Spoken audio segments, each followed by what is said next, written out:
We're recording. Happy. So Hello. we got Genie Boy here with us to talk about movies and TV this week. Thank you for having me. Yeah, man. Pleasure. Genie Boy's a good friend of mine, and hopefully he'll be moving to Albuquerque. Yo, I had a dream about it last night. I'm not gonna lie. We'll talk about that later. all right, Hold all on, right. think about it, bro. Okay. Dude. But yeah. I'm just telling you, man. It's gonna be way cheaper if you do, man. It's gonna be the financial burden of being able to express your creation for projects and stuff. It's gone. So Yeah, for the most part, I'm strongly thinking about it. It's a long conversation to have, but like it's been heavy on my heart. I won't lie to you. But you definitely ain't gonna be able to buy a house in LA. So that's true. I ain't trying to. it's not Yeah. worth it to. Even if Yeah. you did. It's not the nicest area either. Too like it's very hard to find a nice area out there that's not like I don't know What part of like the LA area are you in again? Anaheim. So it's That's like right. Oh, Because right I there. was I was on the other side. I was in Simi Valley, so over like Ventura Mm. County, the drier side. Up north. You're right. Yeah. dude, isn't California like falling apart right now? The pandemic did not treat it well. That's for damn sure. But It's kind of always finding its footing in a way. It has a special place in my heart, but really what I like it for a lot is knowing that it's a weird thing. My friend taught me when I was younger, like when I was in college, that you should not be afraid to reach out to people on your own. Like you should not be afraid to DM them on Instagram, as in like celebrities or people who are like, so like for example, he PA'd on that movie Happy Death Day, and he DM'd the director of it saying, "Hey, I was a PA for a couple days on the film. Would you be down to get coffee with me?" And the guy, we met the guy. He's very nice, and it was kind of like this. It's not impossible. Like they're human beings, and like LA is the place where it's like, hey, you want to get coffee, like you can do that with somebody that you look up to. So I've done that for a handful of people, and like I had a thought today and last night that I really want to work with this specific actress that's like I know is in LA. I know isn't too big, not too small either.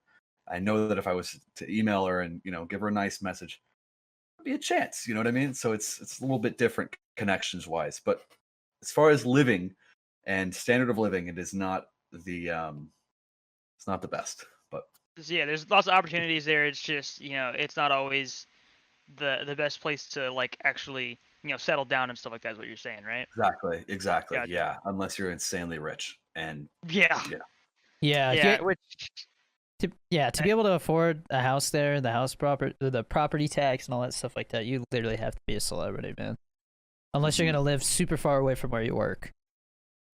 So, I mean, even Well- where I was living in Simi Valley, we were paying about 2,200 a month for a 2-bedroom, 1 bathroom, and that was still like without traffic, like a 35-40 minute drive from the studio lot, like that I was supposed to be working at. So it's expensive, man. Yeah. You just think about it every day as you're driving to and from. Like, is it really worth it? Like, am I being treated well enough to like do this, every day? And it's like, Dude, the biggest thing is I think it was on Joe Rogan. They were talking about how much the average person in LA spends in traffic. It's ridiculous, dude. Ridiculous. It's like Yeah. legit a huge chunk of your time, man, if you like live there for your whole life. yeah, It's crazy. you have to anticipate like 2 hours in the morning almost, and then 2 to 3 hours at night going home. It's insane, but that sucks, Yeah, dude. the studios here with traffic from where I live is like 30 minutes, I think.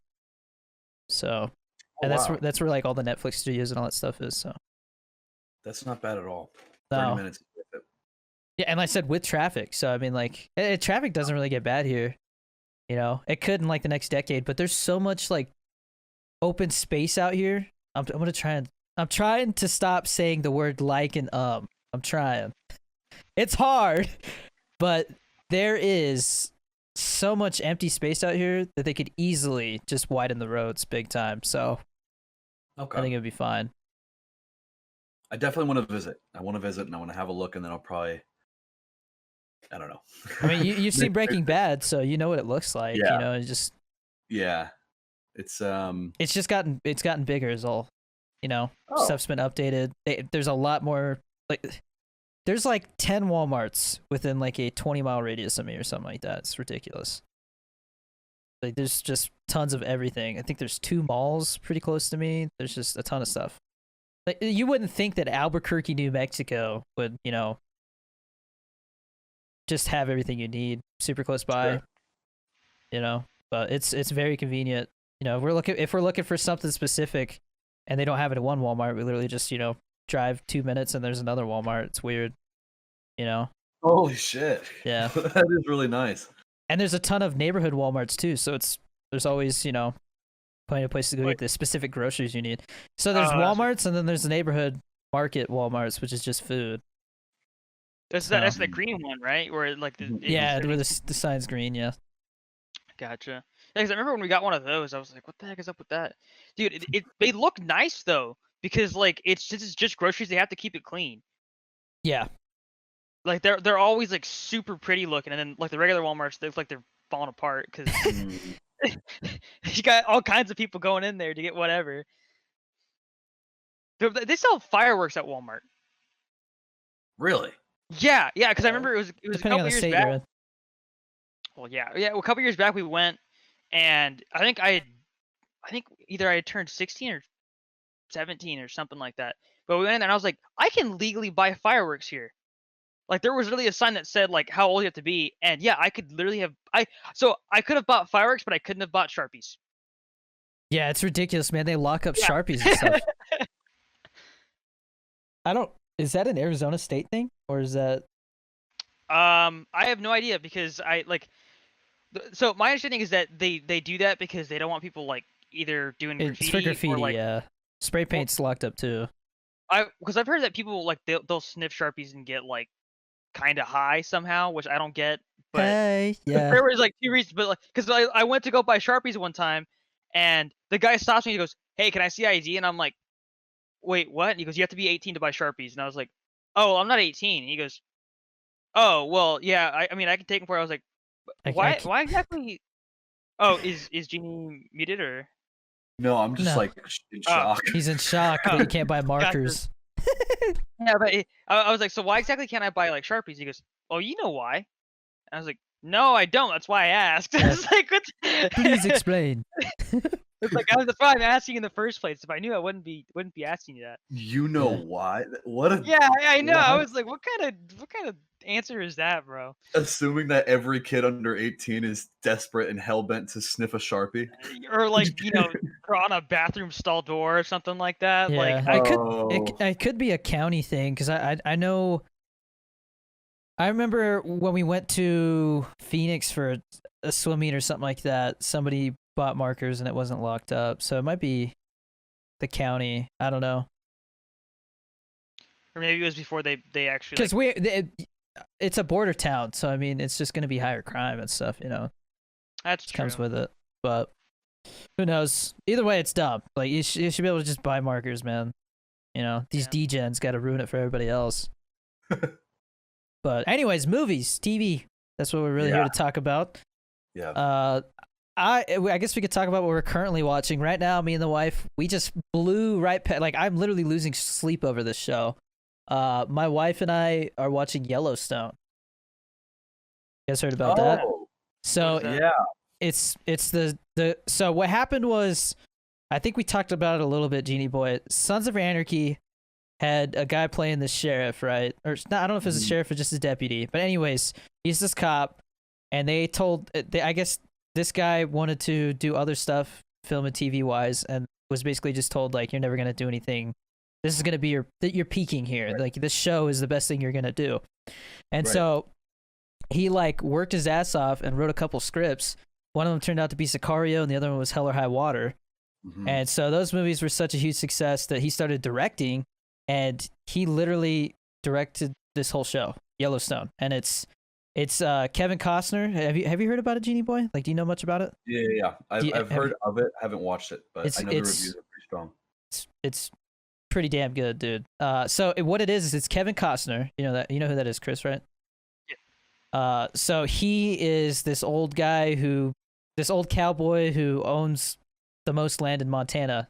Like he has this like 100-acre ranch in Montana or something, right? And he's just rich, got a helicopter, tons of cattle, stuff like that. And it's basically him going up against like some guy who wants to basically just build a city there. And then another guy wants to expand the reservation. And so it's just them all clashing heads and like killing each other. It's basically like the damn cowboy mafia, dude. It's like The Sopranos meets Sicario, basically, or like Hell or High Water. Like it's the same feel of Sicario. You could kind of tell it has like influences of Sons of Anarchy in it, kind of the way that the story moves and stuff. But it's on the Paramount Network, and it's probably their best show right now. So I think they're pumping all their like TV show money into this show. It's on it. They just finished the 3rd season. I bought all 3 because we had looked, and it was like, do I pay to watch this show on the Paramount Network, which is probably like $10 a month, you know, or do I just buy the 3 seasons, you know, for like $20 each? And I was like, there's nothing else for me to watch on Paramount Network, so I just bought the 3 seasons. And we're literally, my wife's like, hurry up and finish the podcast because she wants to watch we're on the last episode. We have like half an hour left. But dude, it is like HBO level, like just violence and like everything wise, you know, just doesn't hold anything back. And it just, the twists and turns that it takes, you're like, damn, man, like this family is just going through a lot of stuff, man. Like literally the worst year of this family's life. Just going through all this bad stuff. People dying and shooting each other. And like there's one son who wants to run for attorney general, so he's like into the politics.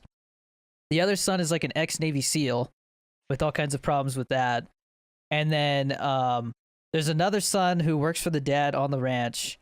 And then there's a daughter who, I don't want to spoil, just has her own past with the family, and she's a mess, dude. She's like a drug addict and all this stuff. But her job is to, like, for her dad, go and anytime somebody tries to do a business deal that has to do with messing with the land or anything that might threaten Kevin Costner's ranch, she literally just digs up dirt on them and, like, just totally destroys what they're trying to do.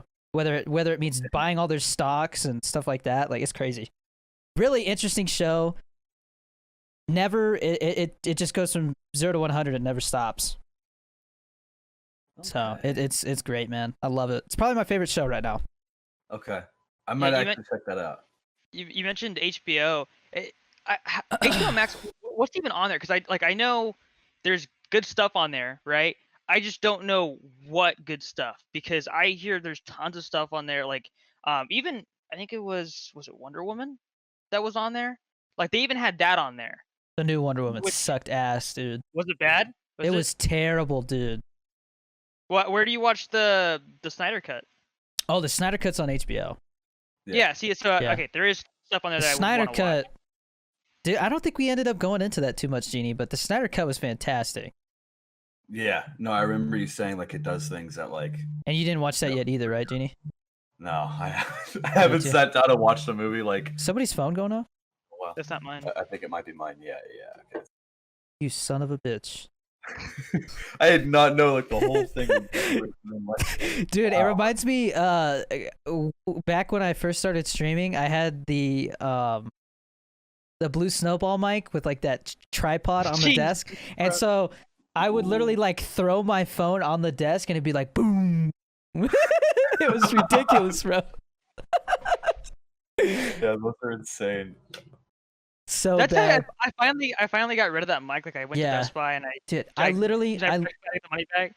People will ask me in the stream, they'll say, "Hey Danny, I'm looking for a good mic under $50. Is a blue snowball good?" I tell them, just take that $50, get a decent headset, because that mic it's a microphone. I get compliments on my headset mic sometimes, dude. Dude, HyperX, their headset for being a plug-in 3mm jack is pretty damn decent. Mine's USB. Well, it's wireless. Well, I'm talking about the actual mic. The actual mic. Oh, yeah, yeah, that's a good point. I feel you. Yeah. Yeah, What are but you I'm like, using, Genie? What mic I are you do using? a blue Yeti from OfferUp that's which like is barely hanging on. that's not Yeah. bad though. 'Cause it's better than a freaking snowball. Yeah, That thing I was a want to piece get of the. garbage, bro. Yeah, it's like one of those mics to make you feel like you are doing something like, I got a yes, mic separate from my headset. I paid $50 for this microphone. My sound quality, don't have to worry about it ever again.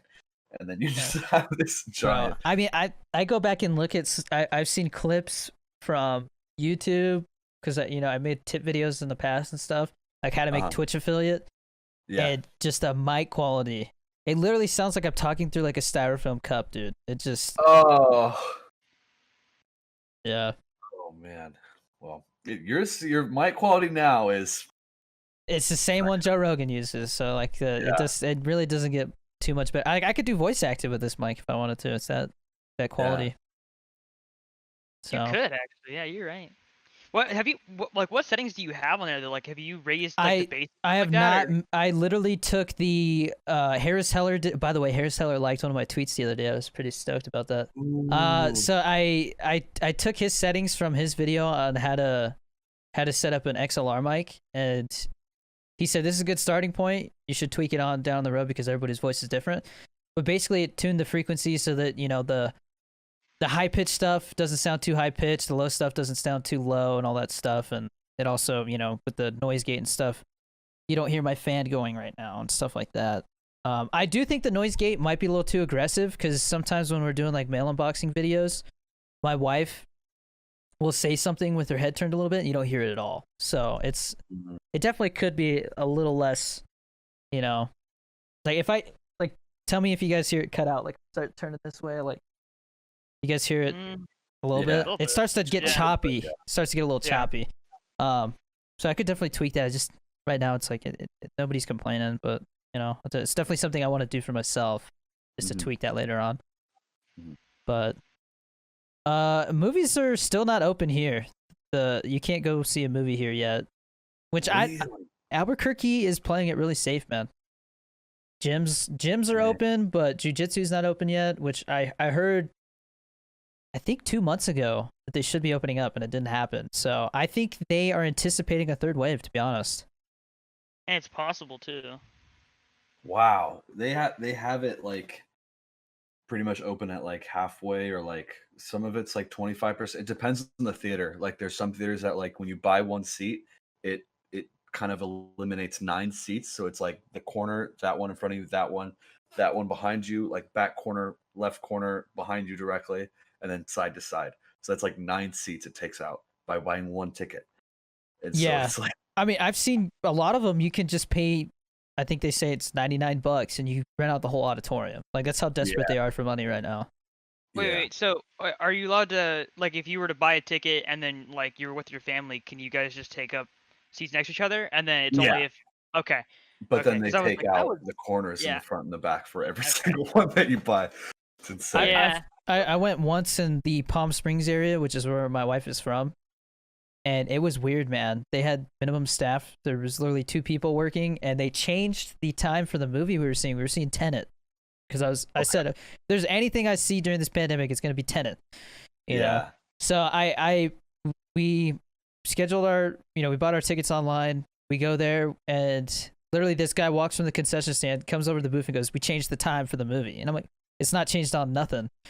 And they said, "Yeah, we moved stuff around because we didn't sell very many tickets." And so literally there's, 1 person working, 2 people working at concessions, and I think there might have been a manager there, but there was literally 3 people running this whole like Regal cinema, by themselves.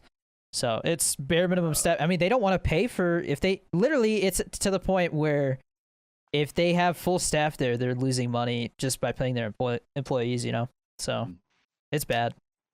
Which, I mean, I don't get how that works though, because I mean, minimum wage, like you're paying like maybe 100 or 200 for a decent shift. Like, I don't get how you're that low on money that you can't even do that. So like, the movies, I don't know how much you know, Genie Boy, but the movie theaters do not make money off of tickets. They only make money off of concessions. Mm-hmm. So if they're only selling, a couple of tickets they're getting like I think $1 from each of those tickets, and then if somebody doesn't buy anything from the concessions, that person's basically useless. That one person only made that theater $1. So they are very, very tight with things right now. That's why they're literally willing to just rent out an auditorium for $100. That's sad though, dude. I mean, you got to think they're probably selling maybe four or five tickets per auditorium at $10-12 a piece. That's $50, or they could just sell out a whole auditorium for $100. So they might double their money on that. Because when we went and saw Tenet, there was literally 4 of us in there. There was another couple, and that was at like 2 p.m, which should be like a decent time to see a movie. Bro. Was it like a And Saturday? it was literally the Saturday after the movie opened up, I think. Oh no, dude. That means I should go see a movie, dude, because it'd be empty, bro. Yeah, Bro. that's true. Is there even anything to see right now? I mean, I saw Kong and Godzilla. That was pretty badass. I need to see that still. I need to see that.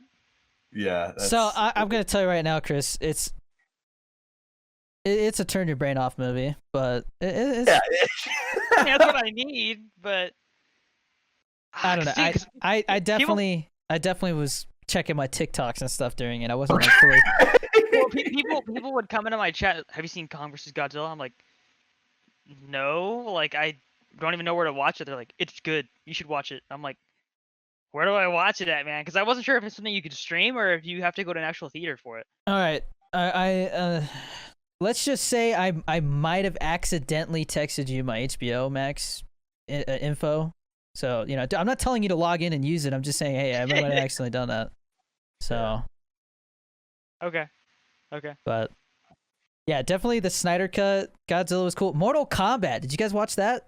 I don't think Chris did, but. No. So, I didn't see it.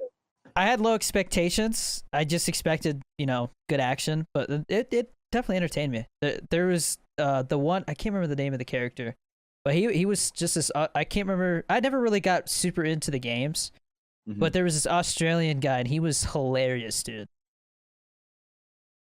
Is it?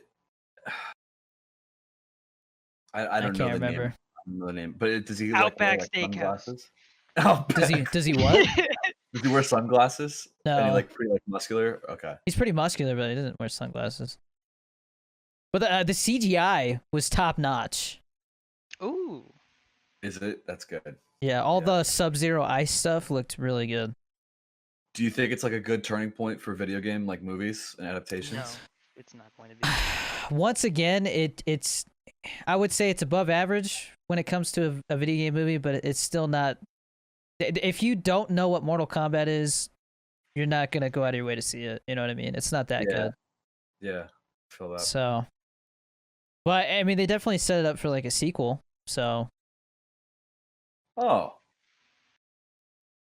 We'll see. I'm sure they might try to make a franchise out of it. It was like I said, it was good enough that if they make a second one, I'll definitely watch it. I'd be happy with like a Mortal Kombat series because at least then it's like if you're interested in that universe, you actually have something to watch and not just the games. Because I don't like the games personally. There was definitely a lot of cringy. Somebody gets their head chopped off and they're just like fatality. Oh, never mind. But it was appropriate. It was appropriate. Like it was kind of like a nod to the fans, but it didn't overdo it. Like it didn't happen every time somebody died. It was just at really cool moments.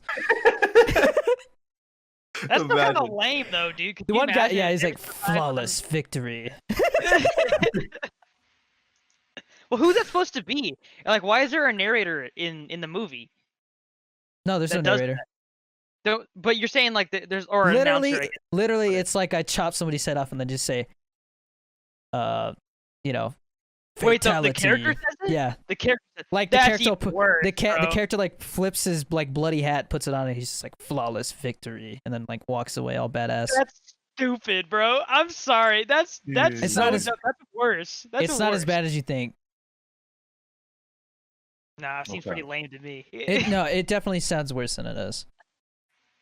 I'm gonna have to give that a watch. I'm really nervous for that Uncharted movie with Tom Holland. I don't think that's They're coming up with an Uncharted movie? It's Sony, right? Yeah. Sony's making it.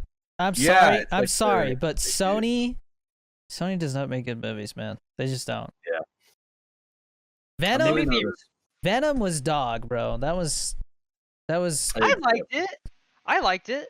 Genie didn't see it. That just goes to tell you. It's not. It's been out for a while, dude. I don't see anything that's not like I don't know. I want a sequel. They're making they one. have It made a lot of money because I think they filmed. I think they filmed some of it in China. That's like the thing now is every big blockbuster movie they just film a little bit in China because if they do that, then China will show the movie there. If you don't, then they won't because they're communists, so they just if you don't. That reminds me. So, do you guys hear that story about is it Jack Ma, the guy that was like the richest person in China and he just disappeared? It's not surprising. I don't know who that is. So, do you know what Alibaba is? Yeah. So. Yeah, he made that. Oh. Yeah, and he's like super rich, and I guess he like talked crap about the government, and he just vanished. Oh, no. Yeah, that's insane. Like someone that high profile could just disappear. I'm sure a lot of people disappear in China. But he's the richest person in China. That's like if Elon Musk just disappeared one day. Did he That's flee, crazy. or like do you think he got captured or like No, he totally got freaking kidnapped. Kidnapped? I thought you were gonna say like he got offed, like he's gone. No, they probably didn't. They probably put him in like a prison or something like that. That's how they do that there, dude. They don't just kill people. No, for sure. Russia does that. Russia kills people. Have you guys seen how they watch movies and stuff there that they're not supposed to? No. They have, I forgot what they call them, but it's basically people like the black market there. They will mass produce flash drives basically, that have whatever new movie that's on it, and people will literally be like, "Hey, I just watched this and that. Do you want to watch it?" And they'll be like, "Yeah, sure." And they'll like give them $8, and then they give them the flash drive, and they just keep selling it, so everybody gets their money back. But like they basically the first person that buys that flash drive gets screwed out of their $8, but everybody else just passes it on.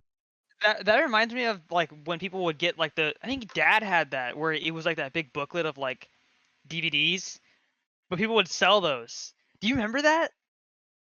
That was like Stone Age stuff right there, bro. I remember that. That was people would do that. They'd literally just have discs. They'd be like, "Hey man, you want to see the new Star Wars? Yeah, man, that sounds awesome." Just give them a disc, $8, you're good to go. Now they're doing flash drives. That's cool, bro. So that's progression. I always thought it was funny because I would go over to like a friend's house, and when I was growing up, I would go see like for example, I went and saw Revenge of the Sith, when that came out, and I went over to a friend's house, and he was like, "We got a bootleg copy. You want to watch it?" And I was like, "Yeah, I loved it. Let's watch it." And it was legit one of those ones where someone's just holding a camera in the auditorium, and like halfway through it, somebody stands up and the guy has to like move the camera, or a baby starts crying, or it's so bad, dude. It's just really bad bootleg copy. I'm telling you that's the best Star Wars movie. I think it is. I really enjoy those ones. I know. I think Attack of the Clones is my least favorite out of that trilogy. Well, duh, because that movie sucked. Phantom Menace is not that bad.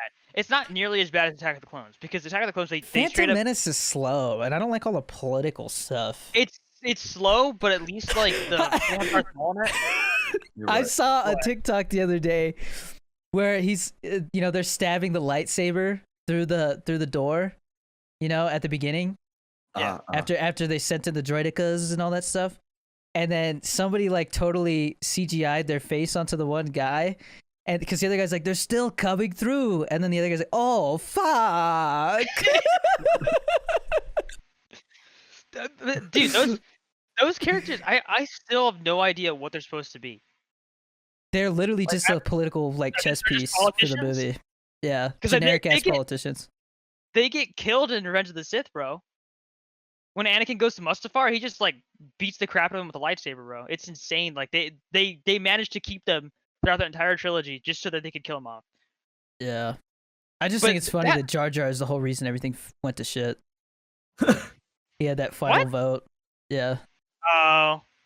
Yeah, but I don't think he knew any better. Unless George Lucas purposely did that because he was mad that he like messed up. George Lucas also said that at one point he had the idea to make him like the person behind it the whole time, but people hated Jar Jar so much he was like, oh, I don't think I'm gonna go that route. Well, that was the theory people came up with though, because it's still possible. They said that he's probably a a Sith. Sith Lord or something. Yeah.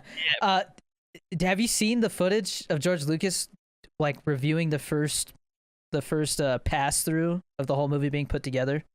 Oh no. He's just sitting. He's sitting there and he's just like, I may have overdone it a little bit with this Jar Jar character. I mean, Poor guy. okay. Now, to be fair, when I was a kid, I thought Jar Jar was fine. I mean, I don't understand what the actual issue is with him. He was literally just for kids. That's okay. Well, so were Ewoks.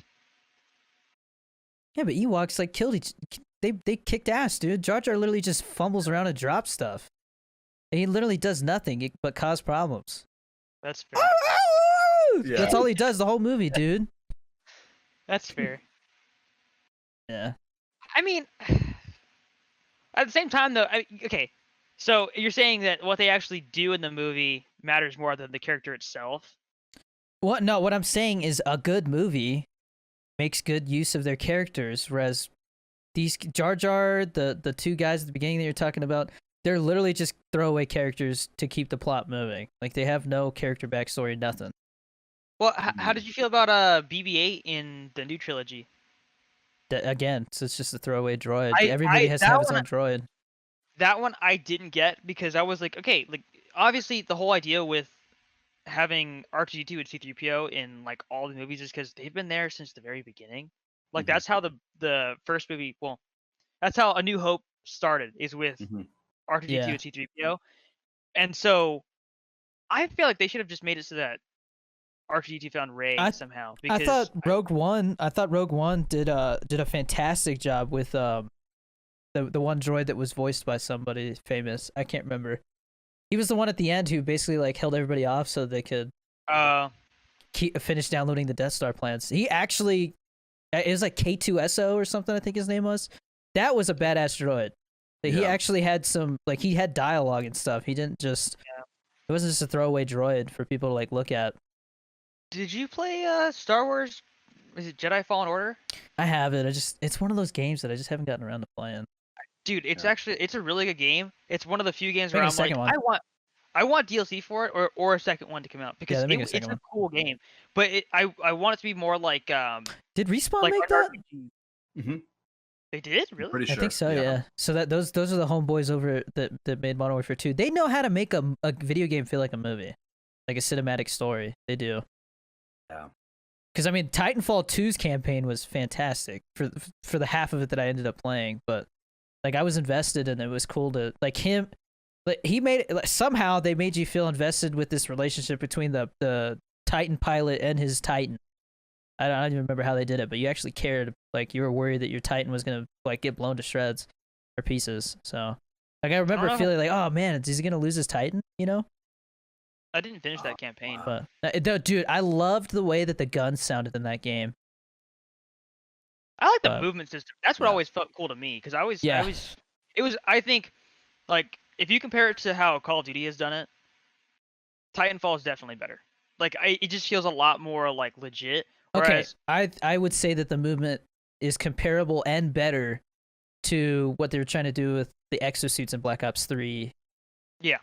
Advanced Warfare. Yeah. Yeah. It just had better mechanics. It feels much more smooth and satisfying to be like running up walls and shit, you know? Yeah. Yeah. It takes skill too. You could easily mess up when you're trying to mantle and stuff. Whereas in Black Ops, it was you just shoot yourself into the air and you're on a wall and shoot people and just no. I mean, I'm not saying it didn't take skill, but it was just much easier to jump into a game for the first time and do some ridiculous stuff. You know, I hated how people there one. I can't because you remember in Black Ops 3 didn't they have like different specialists? Yeah, so stupid, dude. There was one who could like jump in the air and then dash forward. I was like, this should not be in the game, dude. It's so OP. Dash forward? What? Yeah, his ability was he could like dash or something. I think it was towards the end of the game or something, but people complained that it kind of broke stuff. Which one is this? Are you saying Infinite or Advanced Warfare? Or I which one? can't Black remember Ops if it was. 3. I don't remember if it was Black Ops 3 or Maybe Advanced Warfare. it might have been Black Ops 4. No, Advanced Warfare Black didn't have Ops. special. Yeah, I could be thinking of a different game. Well, because Black Ops 3, so the one that people hated the most was the gravity spike one, where the guy just jumps up in the air and smashes everything. Oh And it yeah. kills everybody, bro. I Because love you would that see, shit, dude. I I was would, like, dude, I would see teams of 6 people using gravity spikes. or the flamethrower. I would just run So into a house and just. Or the flamethrower. Yeah. The Ev- one shot, yeah. one kill. Yeah. Oh, yeah. There was the one guy who had the pistol, the Annihilator. Oh yeah. yeah. I liked yeah. I think his name was Spectre or something like that. He had the little The scythe. like- yeah, the little. Yeah, that was I love dope, that. dude. One Love guy it. had a But it was crossbow. There was a couple. It was a hive guy too, where like he like plants like things and like eats you Oh, alive. the or something reject like guy, where he can bring us that. back Yeah, to yeah, life. yeah, I hate that dude. yeah. I did The not most play is very for much of Black taking Ops 3. I played way too much of it, dude. I think I got to like Master Prestige and Zombies. So since we're talking about Call of Duty, I wanted to mention because I was gonna say something. Chris was like, you know what? I'll save it for the podcast. I bet Genie Boy would be interested in this too. So there are heavy ass rumors right now. It's almost confirmed that they're most likely just gonna skip this year's Call of Duty. It is that bad. Well, I heard they Wow. were gonna do Modern Warfare 2 multiplayer. That's next. Oh yeah. So I also heard that they're thinking about just because they've been apparently they had worked on it and then ditched the idea because Modern Warfare was so successful they didn't want to pull from it. But Modern Warfare 2 multiplayer was pretty much remastered. You know, it doesn't take much to remaster a multiplayer compared to, you The know, campaign. making a whole new multiplayer. So Oh, it that's true. sounds like what they're gonna do is release the remastered version of Modern Warfare 2's multiplayer this year. Uh-huh. And you know, I think everybody's gonna move to that. So it's gonna be literally people playing Modern Warfare and Modern Warfare 2 and Black Ops Cold War is literally just gonna be thrown away, dude. That game is, it's dead. It's dead. What are they gonna have Warzone still or? Yeah. Warzone's not going anywhere. They plan on Warzone is gonna. They plan on using the same engine for I think Modern Warfare 2, so it's not going anywhere. Dude, could you I imagine love if that they had engine is awesome, dude. I love it. Modern Warfare 2 remastered, but with Warzone? That'd be insane, bro. Oh 'Cause- yeah. That Hey. because you could do so much with that, dude. You could do so much with that. But yeah, it's just rumors right now, but I would not be surprised if they announce that very soon. I Because didn't- I it's didn't getting ever towards the get to time when they're experience- supposed to start teasing the next one, you know? That's so true. I Yeah, didn't ever it get to usually experience Modern happens Warfare now. 2's multiplayer, so I'd be really down for that. I think Modern Warfare 2 multiplayer is probably my favorite. Wait, that Honestly. was one with like where you could get the Rangers and start like just blasting people, right? Or was that Modern Warfare 3? No, it's well, I think they had that in both. Modern Warfare 2 and Modern Warfare 3 kind of like blur together because Modern Warfare 3, right as they were developing it, they fired the guys that are the heads of Respawn right now because like I think I had said to you before, Chris, they got in trouble for delaying DLC for their friends over at EA who were doing Battlefield DLC. So basically, they did some kind of under the table like friend type of deal and they got caught. So Activision started a lawsuit and they just said, you know what? So and so will give us a job. So then they started working for EA. And they're the ones who made Titanfall and Jedi Fallen Order, so they're doing well for themselves. Dang. I do you guys remember feel about- the name Vince Zampella, but I don't remember the other guy's name. But I don't know. I You're used talking to be really into the big people that were working, kind of like how people are into the guy at Treyarch. What's his name? Vonderhaar? Yeah, David Vonderhaar. I love that dude. See, like That I guy's mean, hilarious. there's people like that that I used to care about. Where like if they tweeted something, you know, they were teasing something, so everybody was like always paying attention Mm. to what they were talking about. How do you guys feel about Destiny? Never got into it. Haven't played it. Nothing So wrong the with it, just never got into it. The first one was, I think, in my opinion, a lot better. But dude, the last time I played Destiny 2, that game, it's gone way downhill, dude. They have like a bunch of different like ults that you can do, and the meta always changes like 24/7, bro. Like legit, one day you'll log in, shotguns and hand cannons. The next day, snipers and SMGs. It's like it's hard to keep track of stuff, and then people will use like the same freaking guns, like the exotics, all the time. So it's either you get hit by one of the guns that's like, the big thing right now, or it's one of the same freaking rocket launchers everybody has. You just get screwed over constantly, no matter what you play on there. And then, of course, if you don't have anyone to play with, you can't do raids, you can't do some strikes, you can't get certain exotics. Like, you get screwed out of so much if you don't have anyone to play with. And there's nobody playing it right now, so you're basically screwed no matter what. Yeah. Wow. So that game is, it's sad to see that happen, but they legit, they were gonna do a Destiny 3 and they split off from Activision. And so Did they really? they're just, I haven't kept up with it. yeah, dude, they split off a long time ago. Bungie's been by themselves for a really long time. Bro, I think Bungie screwed up. They should have just kept making Halo games. I disagree. Halo 3 is still considered the best Halo game ever, and that was like peak Bungie. Didn't they also make Halo Reach? Yeah, but that was right as they were kind of cutting ties, Yeah. or preparing to Yeah. at least. All I remember from Halo Reach was that I think they added a couple new things, but it felt like the exact same game. Just I legit think if Bungie came and made a Halo game, it would probably be like the best Halo game in Can they even 2 do that now, generations. though? No, I don't. I mean, I don't think there's anything stopping them besides like contracts. Because they could do like a Sledgehammer thing where like they work on a game with 343 and then Apparently, do it. Sledgehammer just sucks, dude. They're a mess right now. They did not I handle feel COVID bad, right, and like their whole team is just they can't get anything done right. Are they behind the 2021 COD? That's Yeah, like- and then they also got fired for making what became Cold War. yeah. which is why Cold War feels rushed because Treyarch had like no time to work on it. We talked about. All right. I think we were talking about how Sledgehammer was like they were gonna work on Oh Cold yeah, War they're and a then they mess. screwed it Yeah. up completely, and then, So see. all right, so I we're feel recording bad. again. My wife just came in and gave me some news, so it's something serious. So I stepped away for a second, but we're gonna continue the conversation. I'm not really 100% sure what we were talking about. Okay.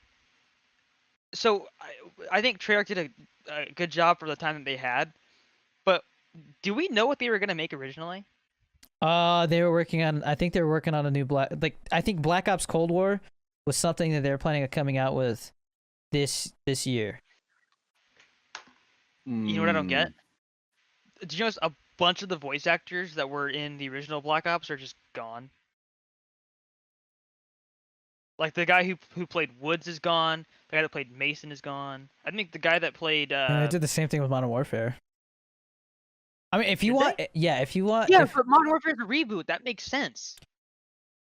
Cold War was they said it was a soft reboot, kind of. But the same. Well, So if you want me, so to be honest, I think what happened was this is just the business side of my brain speaking, but it is a lot cheaper to hire new Okay. voice actors than it is to hire a veteran voice actor that obviously has a higher price tag.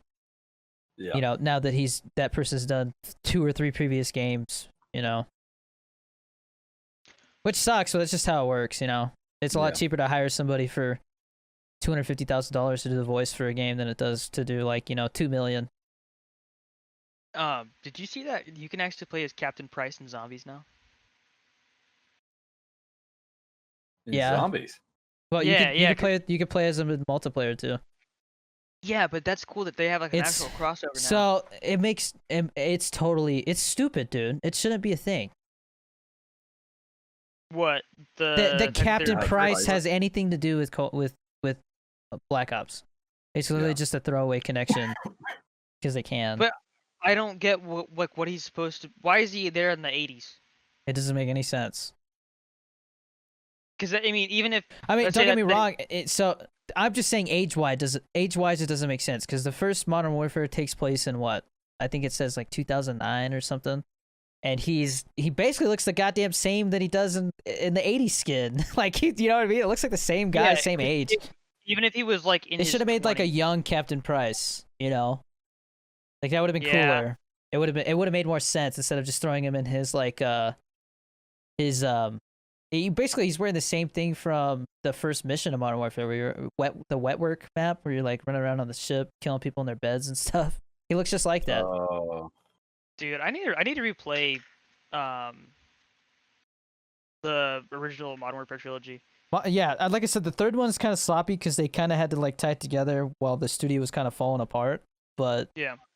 that's why the multiplayer is like a copy and paste, basically, with like Yeah. Well, new problems introduced because they 'cause, dude, tried new mechanics.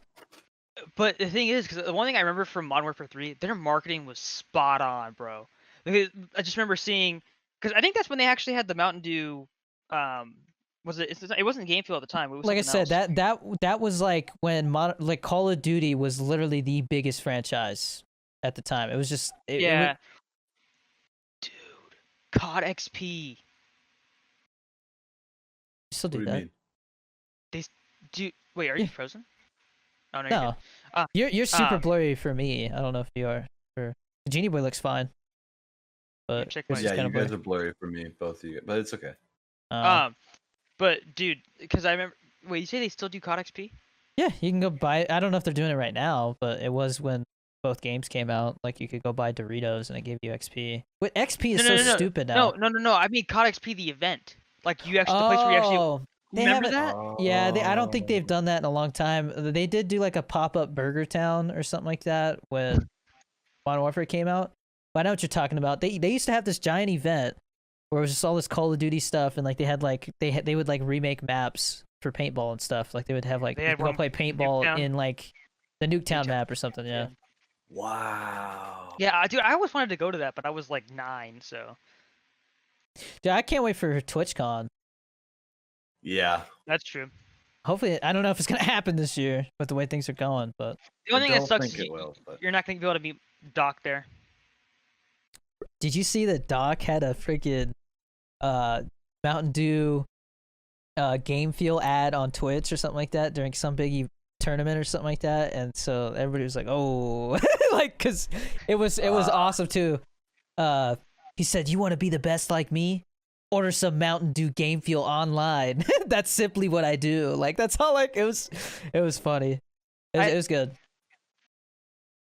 They still haven't said specifically why he. Well, okay, because I know we talked about how like there was whole thing with him apparently like It's kind of like hush hush confirmed that literally he kind of like lied about having offers from Mixer. yeah. Basically trying to get Twitch to just give him more money. Genie, did you hear about that or no? I didn't know. I just saw that like I thought it was just his behavior in general. Like he might have said something that like he didn't realize No. So broke the rules. in a nutshell, what's being said is that what they think happened was Doc's contract was up for renewal, or at least they were talking about it in advance. And he said, "Oh, well, Mixer is offering me $30 million or something, you know." And then Mixer shut down a week later. So it was obviously a lie. So instead, you know, out of like, you know, he tried to screw us, they just banned him. That's funny though. They were just like, all right, well, you're gone. Like they just one click of the Which a button. lot of people are saying if that's the reason, then like he should definitely, and they, apparently, you know, there's a lawsuit happening, but like obviously, but I mean, that he should definitely go after them for that because it's not a crime to negotiate. It's just a negotiation tactic. It's just scummy. That's like fair. obviously, you know, that ruins trust. It just, I mean, he basically his bluff got called because it was bad timing, you know. But Yeah, I mean, but maybe people stuff like that happens all the time. People just, you know, is it in the contract though? it's like I said, they were saying that there's nowhere like there's no way that there's in a contract somewhere that he's not allowed to I mean, if they did, still, I think that. I mean, it'd be pretty big brain, but if it's in the contract, technically he can't really do anything about it. So what they're saying is that it's one thing to terminate his contract and be like, you know what, like we're not paying you to be on the platform, but they straight up just banned him. You know, like that is where it's kind of scummy. Like they literally just removed him from the platform.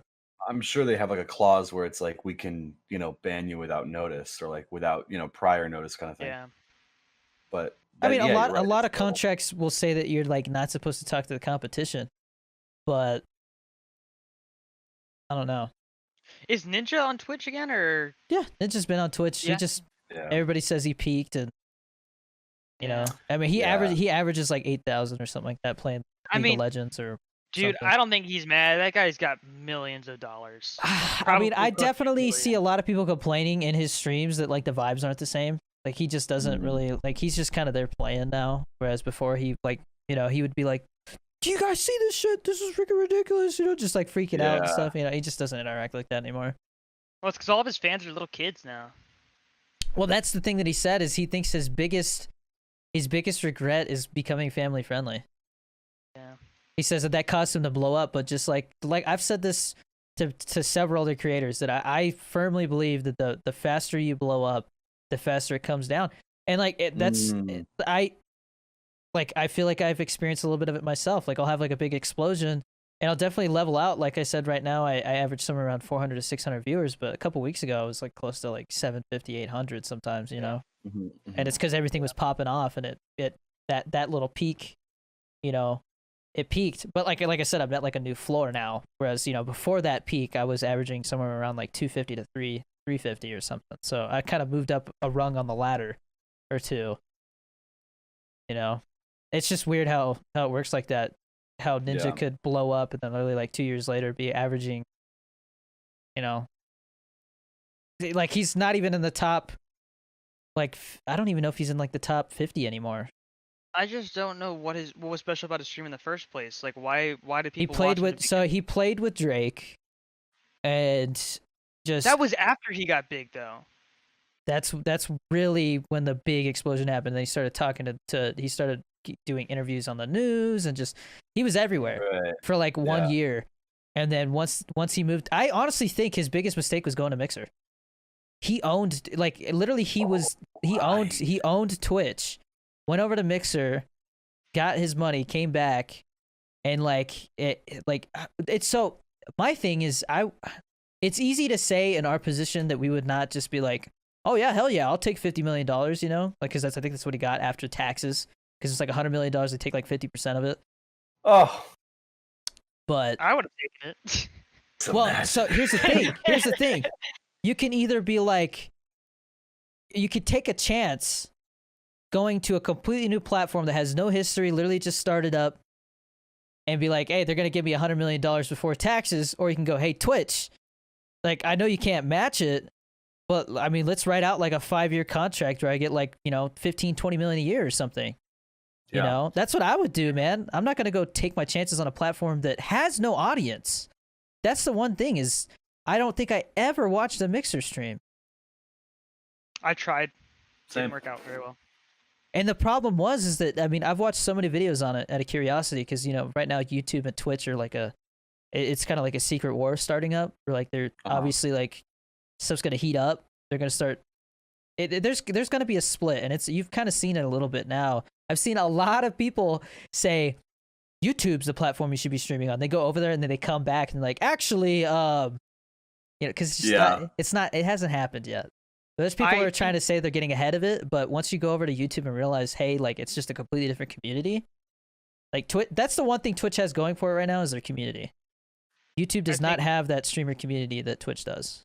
Twitch needs to do 3 things if they want to compete with YouTube. One of them is they need to get more ads because I feel like ads are just never there. I do know some stuff that's going on with that. The second thing, if they made discoverability a little bit better, that'd be great. They're working on that. The last thing, and this is they kind of have it, but not in the way that I would really like to see it, I guess. If they made it so that you could actually upload videos and have it be like YouTube where you can upload your own content, they would be basically on par with YouTube, if not better. I don't think that will ever happen, but I could see them making a little section on the front page where like the top clips trend and stuff. I think that would be smart. Because it's funny when you like if you watch a clip from your own channel, it will recommend you something that's got like 100 and something thousand views or something. I don't know if you ever noticed that. Like you'll literally go watch a clip of like you and GTA, and all of a sudden it recommends you like Tyler 1 like raging or something with 200,000 views. So it's there. It's just not implemented well. And I will say that I do have a bias because obviously I'm a Twitch partner. I don't want Twitch to fail. You know what I mean? Because then I have to start over on YouTube to a certain extent. But I honestly do think that Twitch is just waiting to pull the trigger once YouTube makes the first move. Because right now they have no reason to like step up their game until YouTube starts to breathe down their neck, and it hasn't happened yet. It's getting close though. I think in the next year or so we're gonna see some big changes. Exactly. I think it's when you bring up to somebody who's like vaguely familiar with like streaming and stuff like that, their first idea, like when you say, "Oh, I'm a streamer," they assume, "Oh, so you stream on Twitch." It's like Twitch is that kind of. No one ever thinks like, "Oh, what are you like on Facebook gaming?" Oh my or like god, are you doing dude! YouTube gaming? Dude, Facebook gaming. I feel I'm not gonna say a name. Never mind. I'm not gonna talk about it. I was just gonna. I know somebody who just partnered with Facebook, and I was like, bro, I don't know if that's the best move. It's it's a little awkward, you know. I think feel Facebook in the next like year or so is literally just gonna be like. I mean, it's already starting to become like the meme where like that's where old people do social media at now. You know, like it's just old people on there. They're like just now starting to figure out Facebook. The old people. Okay, Facebook has some good memes, but other than that, it's just a trash pile. So bro. It's like I tried streaming on Facebook when I first kind of like got serious about it, and I noticed that the first 2 times that I went live on Facebook as well, because I was multi-streaming, because I hadn't signed a contract yet with not even affiliate. I was multi-streaming, and the first 2 times I went live on Facebook. The first time I literally had like 3,500 impressions. Like 3,500 people stopped by the stream, even if it was just for a second. Like they clicked the little video and could hear me. Sure. Yeah. The second time it was like 1,000, and then the third time 0. So there's something shady going on there where like the first couple times it kind of pulls you in, and it's the same thing with their advertisements. The first 2 times that I advertised like a stream, like a VOD, it did decent. Like it got like a couple hundred or something like that, and then the third time, because I think the first time I put like $5 in it like promoted my VOD from my stream for like 2 days. And I think I got like close to 900, 1,000 views on it, which, like I said, they count somebody clicking on it for a second as a view. Yeah. But the second time it was like 300, and then I was like, you know what? Like the first time I put $5, the second time I put $10. What happens if I put $25 in there? $25 and like literally got like 10 views. So I think they are legit like debating people, man, over on Facebook. I love that word. I love it too. God. People are just getting debated. Yeah, speaking of debate, I got Little Caesars today. Bro, have you had their stuffed crazy bread? Yeah. Dude, it's bomb. I got It's the stuff. I made sure to get it with pizza sauce. I don't know if Genie watched the clip, but I put a highlight about it. So Chris, you can explain. I did watch that one. Yeah. So I got the pizza, and I made sure to get pizza. I even told my wife, I was like, make sure you get the one with pizza sauce. Yes. But it was pretty damn good. Yeah, well, the pretzel crust, the stuffed pretzel crust, man. It's a once in a while kind of thing, because if you have it every single time, it gets worse. It's weird. It's not tasty.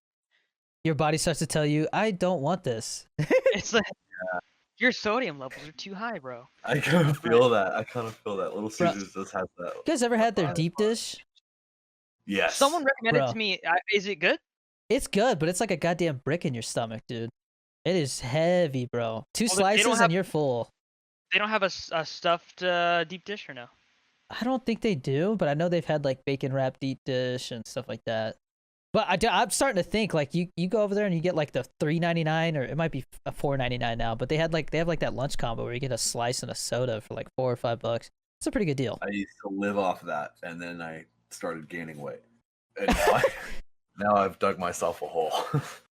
But I love Little Caesars, bro. It's so good. Yeah. I have to ask, so, sorry, go ahead.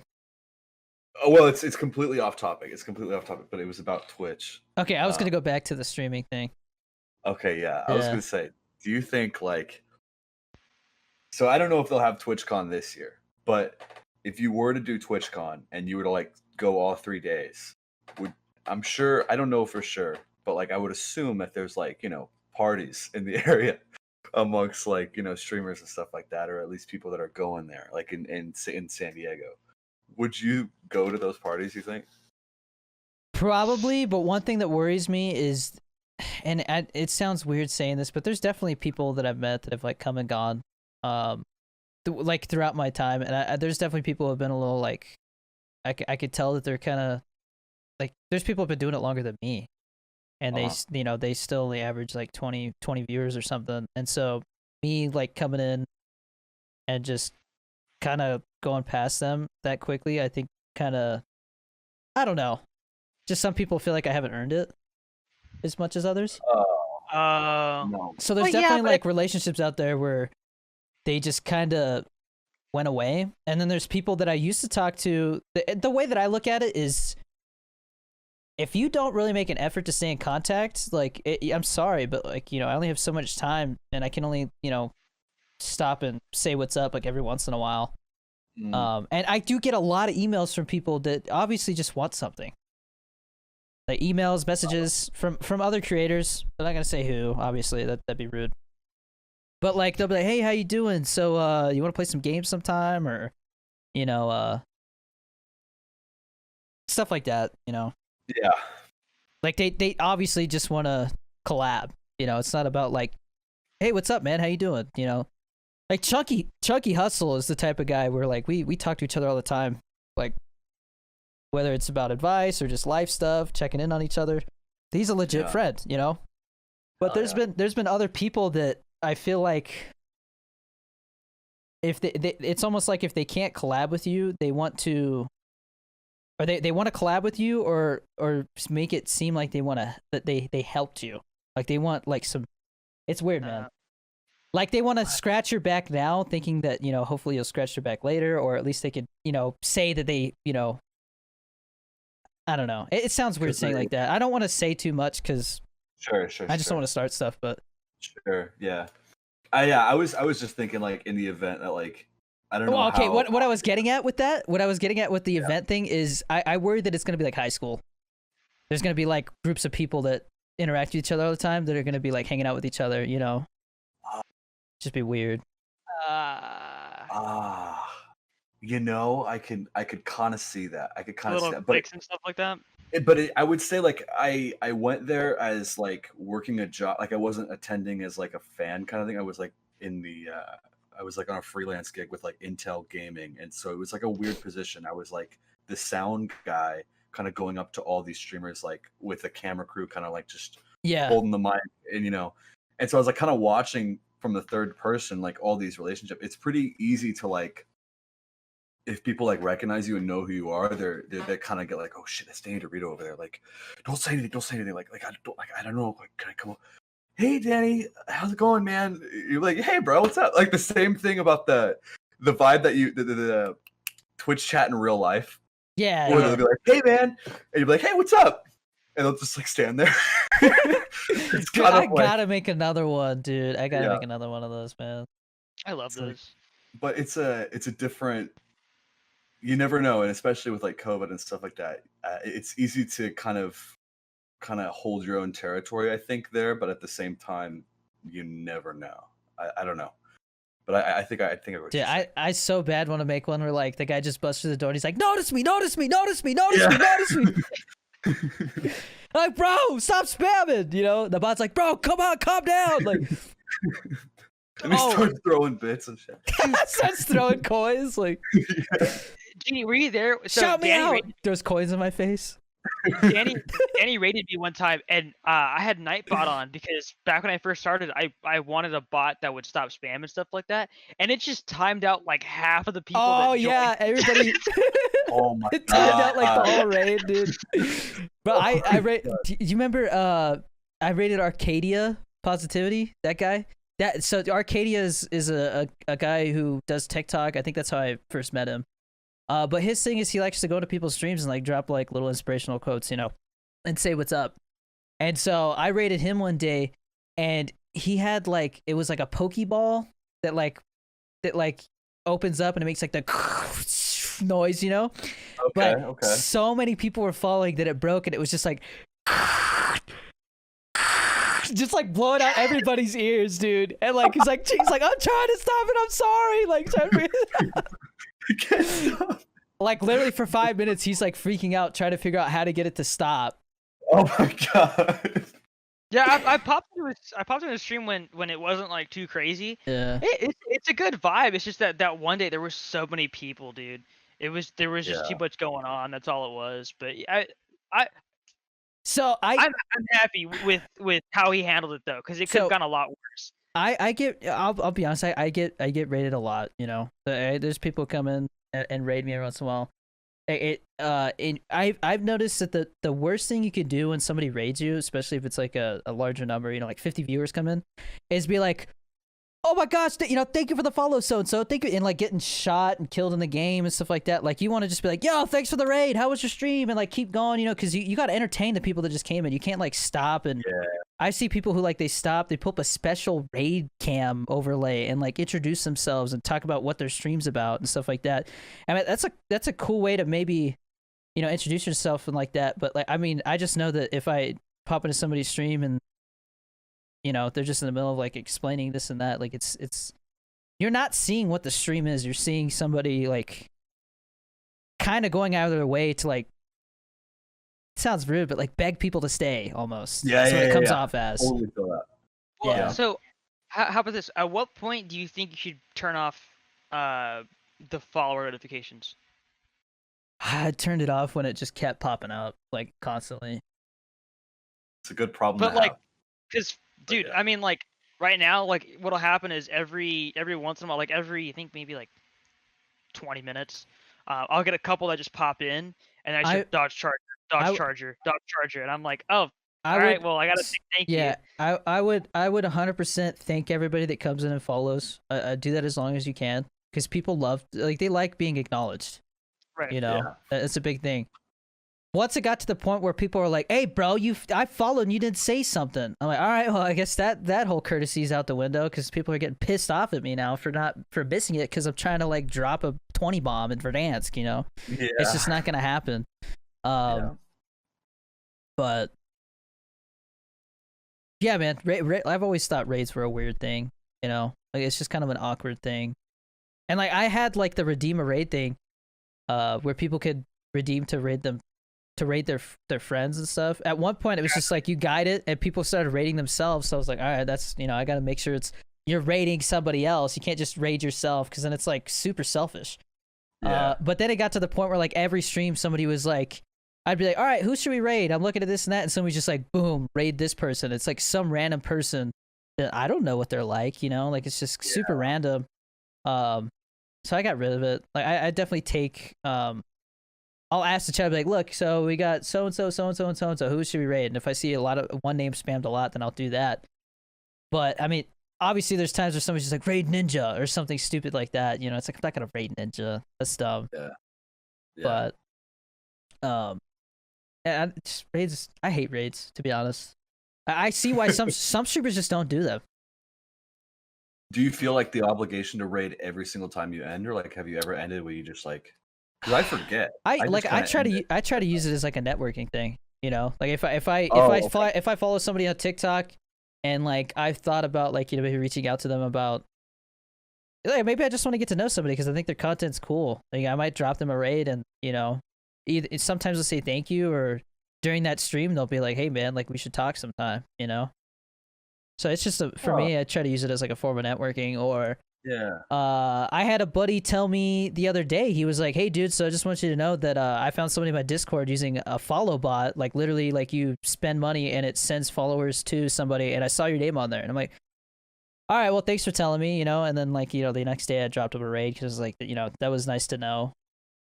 You know, it's kind of like I don't know, like that guy went out of his way to let me know something he didn't need to. So it's like, this guy is somebody I trust, so I trust him in my community. I see what you mean. Yeah, I thought you rated the guy who had the bot. It was no, like, that's like no, like a toxic raid.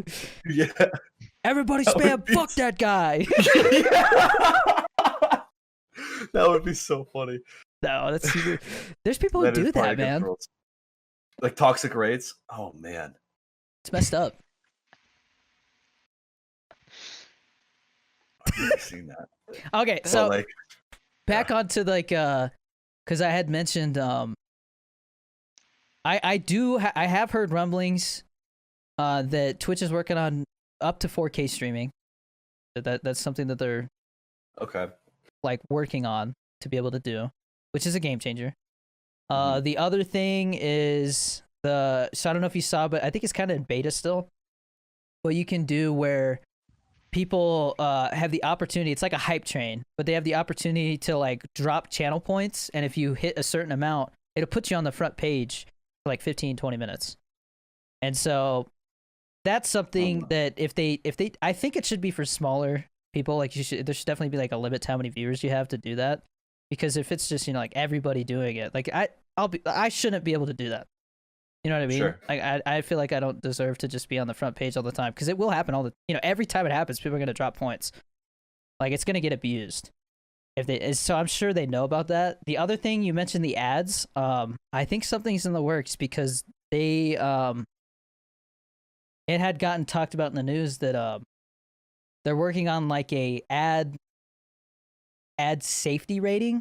So this person is in good standing with Twitch. They've never been banned, this and that. We trust them with advertising the bigger companies. You know what I mean? You know, well, like so the whole problem that happened with the adpocalypse on YouTube was that companies were like, hey, we just noticed that our ads are playing on videos where there's literally like Taliban people like blowing up, and, you know, stuff like that. Like just really messed up stuff. People getting shot.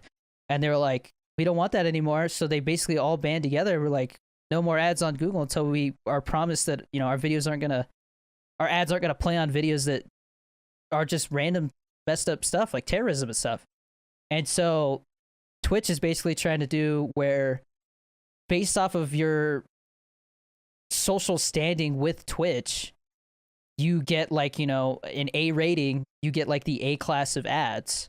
So if you're somebody who's been banned 3 times and, you know, you get banned one more time, then you're banned permanently. Like they're gonna get the crappy ads because they don't trust that you're not gonna do something that's gonna piss off the advertisers. You know what I'm saying? Like it's kind of like a social credit score almost as a entertainer. So I think that obviously that's a way for them to be like, hey, look, we have a rating system. You know, let's get some better paying ads here. If that makes sense, you know what I mean? Like it's a way to give trust to the big companies to want to advertise more on Twitch. Because the ads suck on Twitch, man. Mm-hmm. All of them are Grubhub ads. Just constantly. You literally see like the same ad every time sometimes, you know? Like they just don't have very many ads. I see Fiverr over and over and over. Oh, I mean, as a partner, I don't see ads anywhere, so I don't even know what's going on anymore. Oh, okay. Wait, you don't see ads? Like I get like the shortest one or something like that if I go into a big streamer's thing, but like it's never more than I think the most I've ever seen an ad is like 15 seconds. What? Since I got partnered, yeah. But like I don't see ads. It's very rare that I see them, you know. What would you say about like there needing to be a step between affiliate and partner? Because I've heard a handful of people suggest that. Do you think that like that kind of like the front page opportunity thing, when I think of like who is deserving of that, it would, if there was a middle ground between affiliate and partner, I'd say that's a great, you know, that's an demographic. Interesting idea. Because I do feel like, if I'm being honest, I think that the partner requirement thing is a joke. Because it really depends on how many people are applying at the time, whether they accept you. I know somebody who's applied close to 10 times, and it seems like every time is either bad timing or they just been like it's just they're thinking about giving up applying, because it seems like either they don't like him, or I don't think he's ever been banned, but like, okay, it says you have to have 75 viewers, this many hours streamed, right? Active 4 days a week or so. I think it's, I can't remember. But I can't remember the requirements, but the biggest one that everybody's always trying to get to is the 75 average. If you apply and you literally just have 75 average, they are gonna right away, you know, unless you have like 1,000 subs, they're right away gonna deny you. They're gonna be like, you know, we want to monitor you. They're gonna give you some generic email saying that they want to monitor your your community for longer. And I've seen people literally get that email several times. Mm-hmm. The first time I applied, I think I was averaging around 120 and I got denied. And then the second time I was around like 250 or something like that. And it was, I don't even know when I got approved because they didn't send me an email. It was like they approved me so quick I didn't know it. It was weird. Oh, wow. But I've seen a lot of people, and it happened to me the first time. I was averaging like 120 when I applied, but then while they were, I was waiting for my application to be reviewed because it took like 6 weeks, I dropped back down to like 80 or 90. And so to them, that was like a red flag that my community is not consistently growing, But then I had like the second spike where like I almost tripled, and it was like, oh, this guy's still growing. So, and I applied. They said I could reapply in 3 to 4 weeks, and I think I applied right at 4 weeks. Because my idea was like, if I apply right at 3 weeks, like the first day I'm able to, that seems desperate. I don't seem confident, That makes sense, yeah. So. But you got it in the second time. So yeah. That's not that bad of a wait. A lot of people it takes 3 times, from what I hear.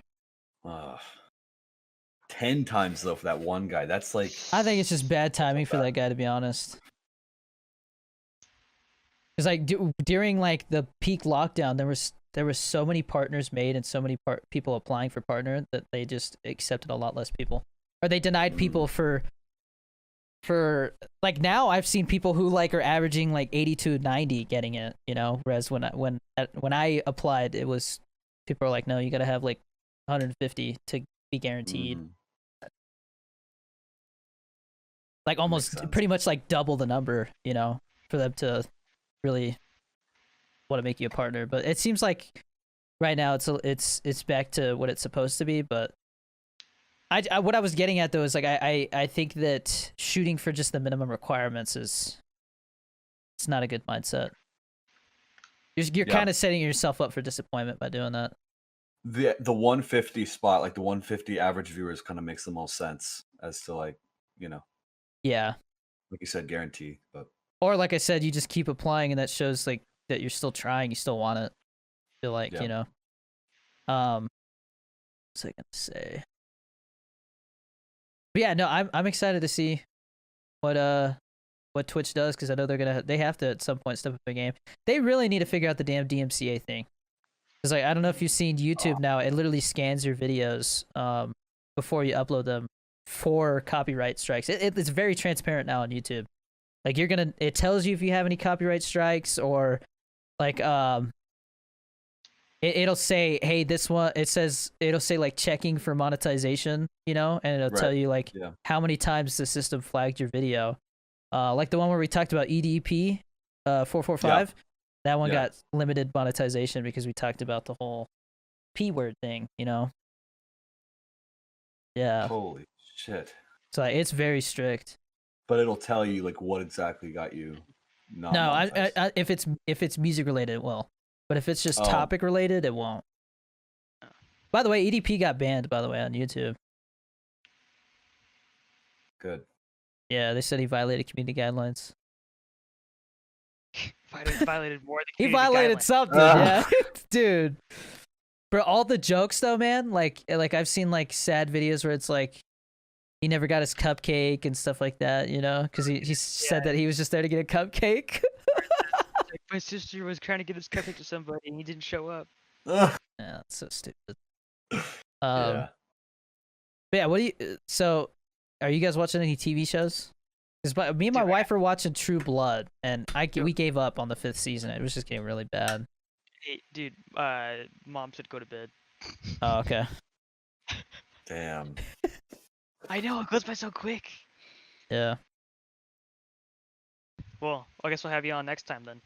If you want to. Yeah. If you want to. I would love to. I would love to. Much as should make it a weekly thing. Yo, I'm down though. I'm down. I would love to do that. I need to like third host. Be honest with you, dude. I'm much more happier doing this than I am like, sitting here and trying to do everything else, and like, this just feels right. As far what I mean by everything else, I mean my day job. Yeah. It's so much like I would rather even if like money aside, I'd rather do this and like just be happy and proud of myself like doing this and like doing it with people I enjoy doing it with rather than trying to just force myself to enjoy something and then really it's just for money, you know what I mean?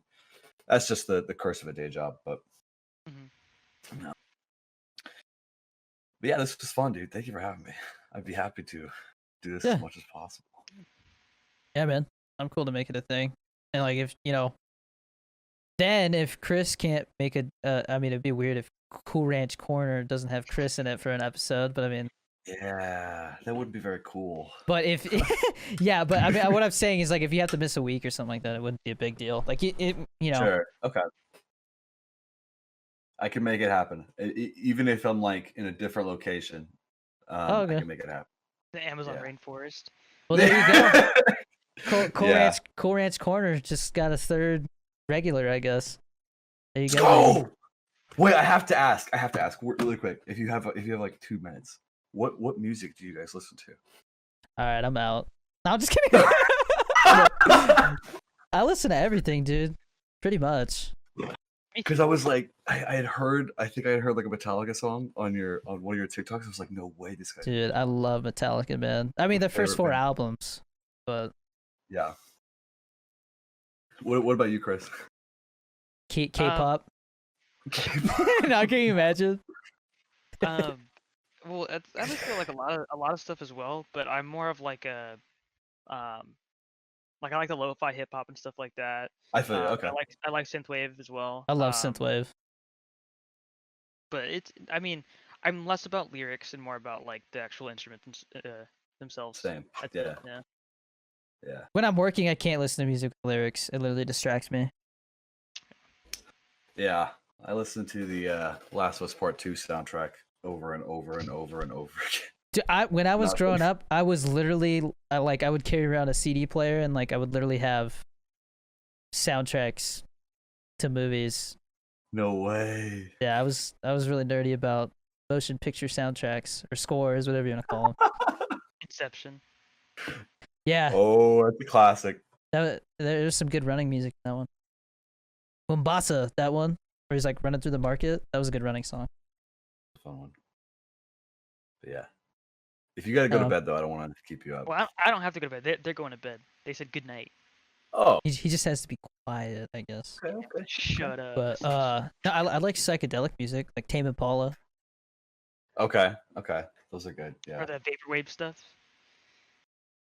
Vaporwave. What? Oh, I see what you mean. Yeah, there's like different styles of electronic, like synthwaves type stuff. Yeah. Yeah. Like, have you've seen Drive, right?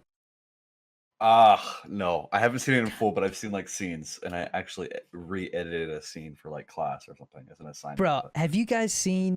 Somebody made like a it was Drive to the Uber years, and it's like a 3 or 4 minute video where like it's Ryan Gosling, like he becomes an Uber driver.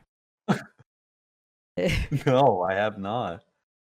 Yeah, that is that we might have to react to that or something. I don't know if we can. Everything's I don't know copyright stuff, but it's another YouTube video. If it uses music from It Drive, does. then we can't. But yeah, no, it's funny because there's like it's like him driving the car. He's like, so what are you guys going? They're like, take us to Arby's right now or something, and he's just like stepping on it, like.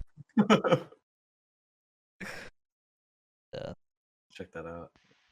Yeah, I've been listening to a lot of it varies between like this. I like French pop that sings in English, like, and specifically female French pop that sings in English, so they can have a little accent, which is just dumb. But that's just me. And then a lot of Megadeth as well. That's Megadeth. Yeah, Okay. it's I don't know what it is. Contrast there. Yeah, I know. That's what's so weird. And then I'm like really obsessed. I used to be really obsessed. I still am, like with this Australian duo, Angus and Julia Stone. I feel like I've They're heard like of them. kind of like they did Big Jet Plane. It's like their biggest. Oh hit. yeah.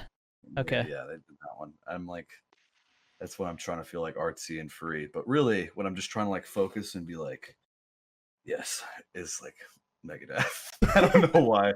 I'm like so weird about that, but Yeah, no, I yeah. definitely I went through a phase where I was literally trying to find. I'd listened to like the first 4 albums that Metallica made so much that I had Uh-huh. to. I was just searching everywhere for something that sounded similar, and it's really disappointing when you try to do that because sometimes bands just have such a unique sound that you can't find anything like them. Like Kings of Leon, I don't like those. The Strokes, like Yeah. bands like that. You could find people who have like 1 or 2 songs that are similar, and then the rest of the album's just crap because you're not Yeah. into like their style. You're into the other band's style. You know, you're basically looking like for copycats. You know, Yeah. at that point. Something about Metallica is like yeah, I think that's why I got into Megadeth, because like it was my pursuit of like trying to find something similar to that. Yeah. And it was like I remember being really turned off by it for a while, and Yeah. then like because it was the guy's voice. The guy's voice. The guy's is, like, voice really is hard to get. it's definitely an acquired sound. Yeah. And then like I don't know, like one day it was just like it just kind of hit different, and then I've kind of like been so used to it that like I can't, like, anyone who hears it for the first time is like, how can you like sit through that? Like how can you like enjoy this guy going like, wow, yeah, you know, like especially like their first album is like, You ever the listen same to with Iron Maiden? Metallica. Oh yeah, that's another one of those things. Oh man, I could talk forever about. I'm trying to think. Who did the Cowboys from Hell song? Cowboys from Hell. Pantera. Pantera is another good band. Oh You should look into them. They have a couple of songs that are that and similar like Black sound. Sabbath. I need to get into them. I know, Bro, like, did I've been you- recommended them. Black Sabbath's or no, I don't know if it was I think it was Black Sabbath. Like he released it under Black Sabbath, but there was a new album Ozzy? that Ozzy, yeah, there was a new Black Sabbath album, and it was actually really decent. It's recent, like I think I Yeah, like remember within hearing like about that. the last like 2 or 3 years. I might have actually. I'm really curious. Oh wait, what? Oh wait, that's a remaster. Okay, I was like, they just dropped something last week. No. Dude, I hate when they So- like remaster stuff. Such a cash grab. Yeah. I mean, oh, 13. 13. Yeah. I Yeah, think I yeah. remember hearing about Because it was their 13. 13th album, I think. Yeah. Megadeth had an album called 13 as well. That's interesting. Nobody's original these days. I know. I know. It's interesting. Yeah. Do you guys play instruments too, or like you just kind of? I don't. I was a band nerd for a little while. Okay. I played the okay. trumpet. Really? Yeah. Would you ever get back into that or no? No. No. I don't have any like Trumpet's cool. interest in it. It was Tried to get me to play cool. the saxophone. Well, yeah, the whole idea was like my sister picked up the flute, and then they're like, now we just need, like the little brother to pick up an instrument too. But then I kind of like, what happened was my band director, sophomore year of high school, because I think I was in band until sophomore year. Yeah. Because marching band was dope, but then half the year was concert band, and concert band was lame as hell, dude. Is you that know?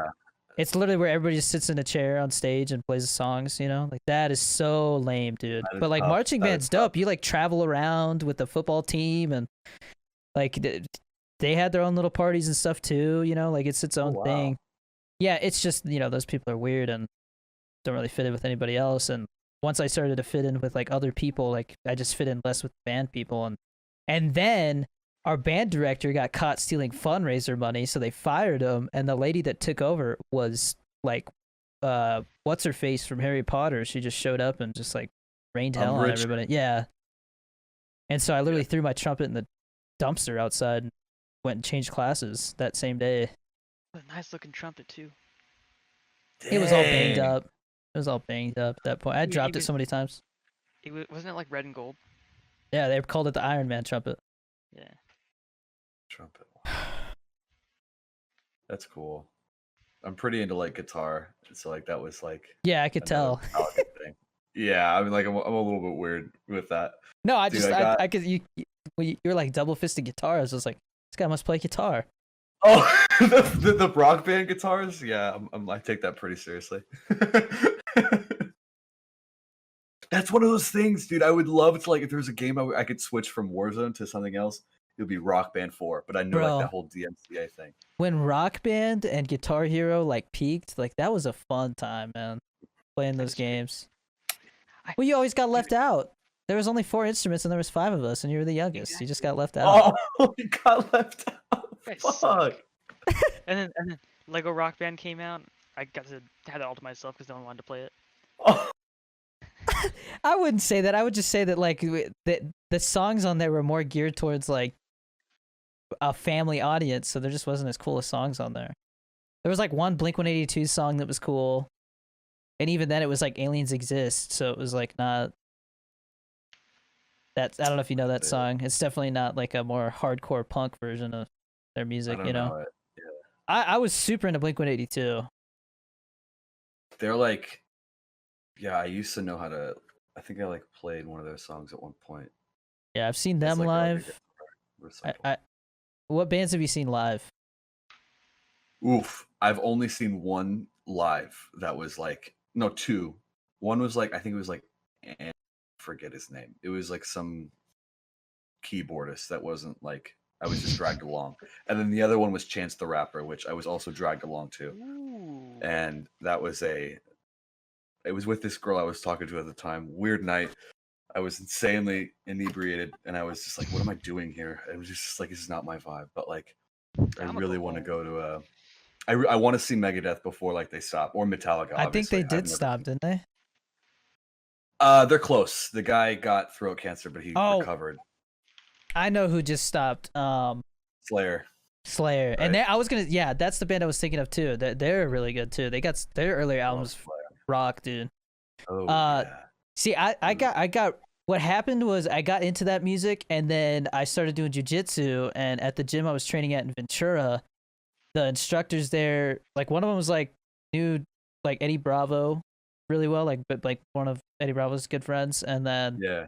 they both knew Joe Rogan, so like I loved that gym because it was just cool, like Yeah. it sucks because the pandemic hit, so I never got to meet Eddie Bravo. Maybe, I'm hoping I still will at some point, but Yeah. like we would go to stand up and stuff like that and go see Joe Rogan. It was just like weird because my instructor could get me into the comedy store for free and stuff. Like it was just weird, man. No Yeah, it was a really way. cool vibe, man. Like everybody there was all into the same stuff, and you could tell right away if somebody didn't fit in.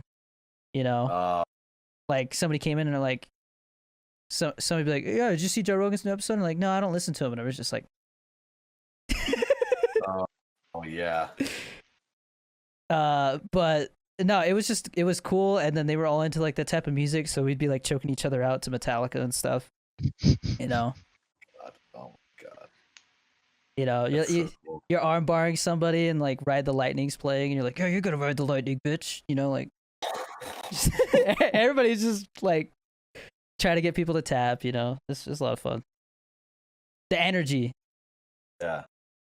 of that place. I can't wait to start going here because they have a gym here, a 10th Planet, because that's Eddie Bravo's school, chain of schools. Oh, cool. So they all like have some loose connection to him, probably. Or I mean, he's like the people have to train under him as a black belt to be able to open their own gym. So I got you. so like those instructors know him for sure. That's so cool. And then obviously not right now. He travels around to like the schools and stuff and the seminars and stuff all the time. So like I said, I'll probably meet him eventually. I just probably not as often here as I would if I was still living in LA. Like, dude, literally up until the pandemic happened, they were planning because they couldn't do a they didn't want to do a grand opening of the gym in Ventura until they got the showers put in. They were gonna like make a room with showers, because it's a pain to not be able to shower there. Yeah. And so they kept talking about doing a grand opening, and they were gonna do like a seminar, open gym, stand up night, and like by the way, my instructor Scott Ross, I think he also like back in the early days he traveled with like Joe Rogan and them and did stand up. So he was super funny, dude. That guy was always cracking jokes, and it was a fun time, dude. I miss it a lot. But they were gonna do like a stand-up thing too, and like Eddie Bravo, Joey Diaz was gonna be there. A bunch of people are gonna be there doing stand-up at the gym, and like having a little party get together after the open, like Oh, after the seminar. So I was just waiting for that to happen. I was like, tell me when the date is. I'll make sure I get a deployment down there. You know, because I was training down there during my deployments. But I see.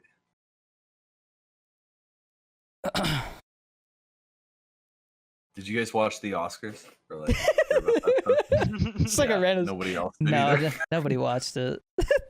Yeah. That was... I honestly think that I don't know. I wonder if they'll change. Like it would be weird for them to do that, but I mean, there's just been so much backlash, you know, with the Oscars, like you know all the whitewashing stuff they call it, you know. So Yeah. I wonder if they're just gonna like create a whole new award and ceremony thing.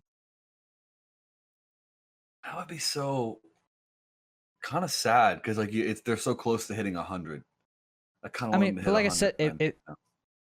that's true. I don't think the Oscars will stop. I'm just saying I think another type of like award will come along. Sure, yeah. That's so true. They're really trying, and like I've definitely lost respect for it. Like God, I remember like high school. That was like, oh my God, I hope I could one day be at the Oscars. You know. Now it's like, fuck it, I don't know where to go. Fuck that. It pisses me off when like movies obviously just win out of like favoritism type stuff, you know. Yeah. So yeah, there's so much overlooked. I made this really stupid tweet. Like I had asked like my following of like 30 people. I was like, hey, should I start using this Twitter as like my diary?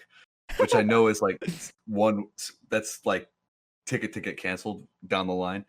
But I was like, I made this disgruntled post. I was like, we cannot keep accepting that the movies today are good or something like that. Like it's video games that are leading the way of human creativity and evolution. Just like this really pretentious post.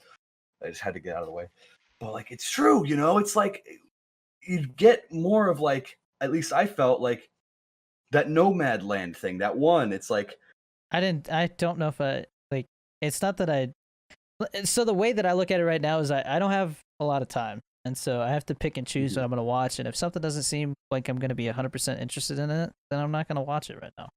And exactly, like I took one look at that movie and was like, yeah, I just don't really feel like watching that, dude. Yeah, it's been done before, and it's in many different movies, and it's just, you know, different female lead this time, and it's Frances McDormand, and it's like, oh, like we're pretending as if this is brand new. I thought it was extremely overrated, but like, okay, genuinely, I think a video game, like, I'm not gonna say it, but you know, Red Dead 2 or something else that ends with Part 2, and Last of Us Part 2. exactly. If a video game could turn into a person just so Genie Boy could make out with him, it would be Last of Us Part 2. That's the thing, though. Ellie's a lesbian, and I would totally respect her for that, and I just, you know, shake her hand. But like, you know, it'd be some Final Fantasy characters. I don't hate. Oh, okay. I never got into Final Fantasy. I never did either, but that's jokes aside, like it's very. I don't know. Were you guys into like Pokemon games, like Sapphire, like Ruby, or any of those like Game Boy ones? No, I wasn't. No, me either. Well, we're not cultured. Sorry. I got a question. No, it's all good. How do you feel about Kingdom Hearts? I loved that. I don't like it as much as I did, but I think 3 was kind of a failure. But that was like one of my biggest inspirations. I like Lived and Died by Kingdom Hearts. All I remember is there was some ad that always played back when I was like, I think once again like 8, 9, maybe 10. But it was for a Kingdom Hearts game, and they say some of the lamest stuff, dude. Just like the most. They're like, this is what fights the darkness, and I was like, what darkness? What are you?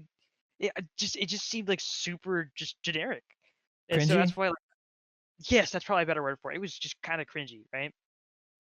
And one of my buddies was like super into those games, right?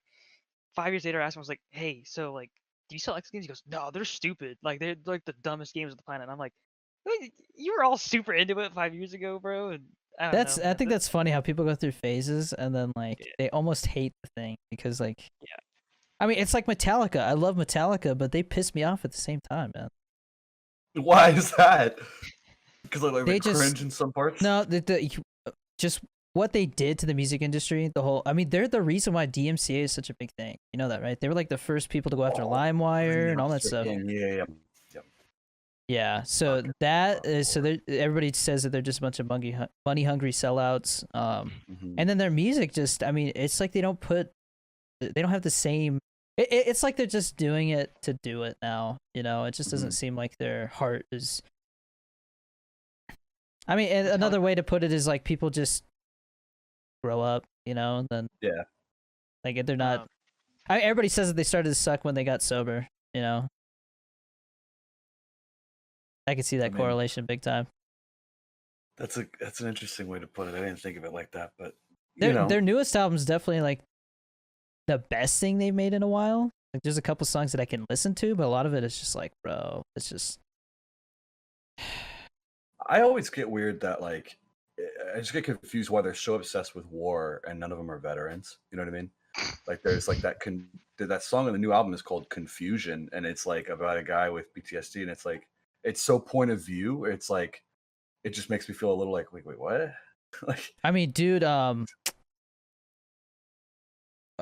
this tells you I haven't listened to them in a while. One, that song, dude, like the meaning behind the lyrics of that song is one of the darkest songs I've ever listened to, man. Yeah. Where the dude's legs get blown off or something like that. So it's about a guy in World War I who steps on a landmine and he has no arms or legs. He's deaf and he can't see. It's just him suffering in a hospital. Yeah. That's my ringtone, actually. When somebody calls me, it's the darkness imprisoned me. Yeah, bro. When they played that during like the Punisher season, when they announced that, I was like, "Oh hell yeah, dude! This is gonna be the show." Yeah, you know. Yeah, it's like that's what I want. Incredible. Yeah, that's an epic song, dude. But real quick, I have to finish this thought on Kingdom Hearts because there's something like I completely agree. Like I replay it now and I looked back on it, and three took like 15, no, not 15, like 10 years to come out, and like it was like a very like emotional like thing for me. Like at the time, it was like this like, oh my god, ever since I was a kid, like I've been waiting for Kingdom Hearts 3. It's been the biggest hype of my life, and here I am about to go pick it up at GameStop. And God, dude, it was so embarrassing. I went to this midnight launch at GameStop, and they had the Keyblade thing. They had this replica, and they were doing giveaways. It was like trivia. It was like if you raise your hand fast enough and you get the trivia right, they'll give you this little merch that they had for Kingdom Hearts. And the last question was for the best prize, which is a replica Keyblade. And I was like, okay, I need to raise my hand as fast as I can, even if I don't know the answer on the spot. I'm just gonna like think about it for a second. God, and I raised my hand, and it was the hardest question, and I almost had it. It was like, who named the 3 people who are connected to this guy or whatever the fuck? And I was like, I got 2 of them right, and I messed up on the last one. And then all these smelly nerds just laugh at me because I got it wrong, and then some other fucking guy, they're like, dude, what? Everyone, and the other guy just like, it's obviously Xeon, Sora, and blah blah blah, and I'm just like, get me out of here, fuck. And then the game sucked, and I was like, and the game sucked. Yeah, it was like I don't want anything to do with this again. But I have to say, the first game is, looking back on it, has like on its own as a standalone thing, has this incredible, it's very cheesy, of course, and very like childish. It has this incredible, I think, like looking back on it, you play it as an adult, it's this kind of like metaphor for forcing yourself to let go of the friends that you grew up with that like are ultimately going to change and you have to leave behind and say goodbye to, because you're all different, and like you're never going to have that best friend that you remember from that you just say goodbye to, that ultimately changed, like that you yourself will change, and your friends will change, and no matter how far and how deep you try to chase down that version of them that you thought is still there, it's not. And it's like that's kind of what the first game captures, and then it just gets all Disney and dumb. But yeah, all I remember is like Donald Duck fighting somebody, and I'm just like, dude, I can't If take you, it if you close seriously. your eyes and close your ears on those parts, there is something profound to be said. It's just like It's exactly. What It's what so exactly? cringe. What? Because I know the thing I mentioned was they were like, "This is what lights the darkness." What the heck is the darkness? What are they talking about? God, it's like this.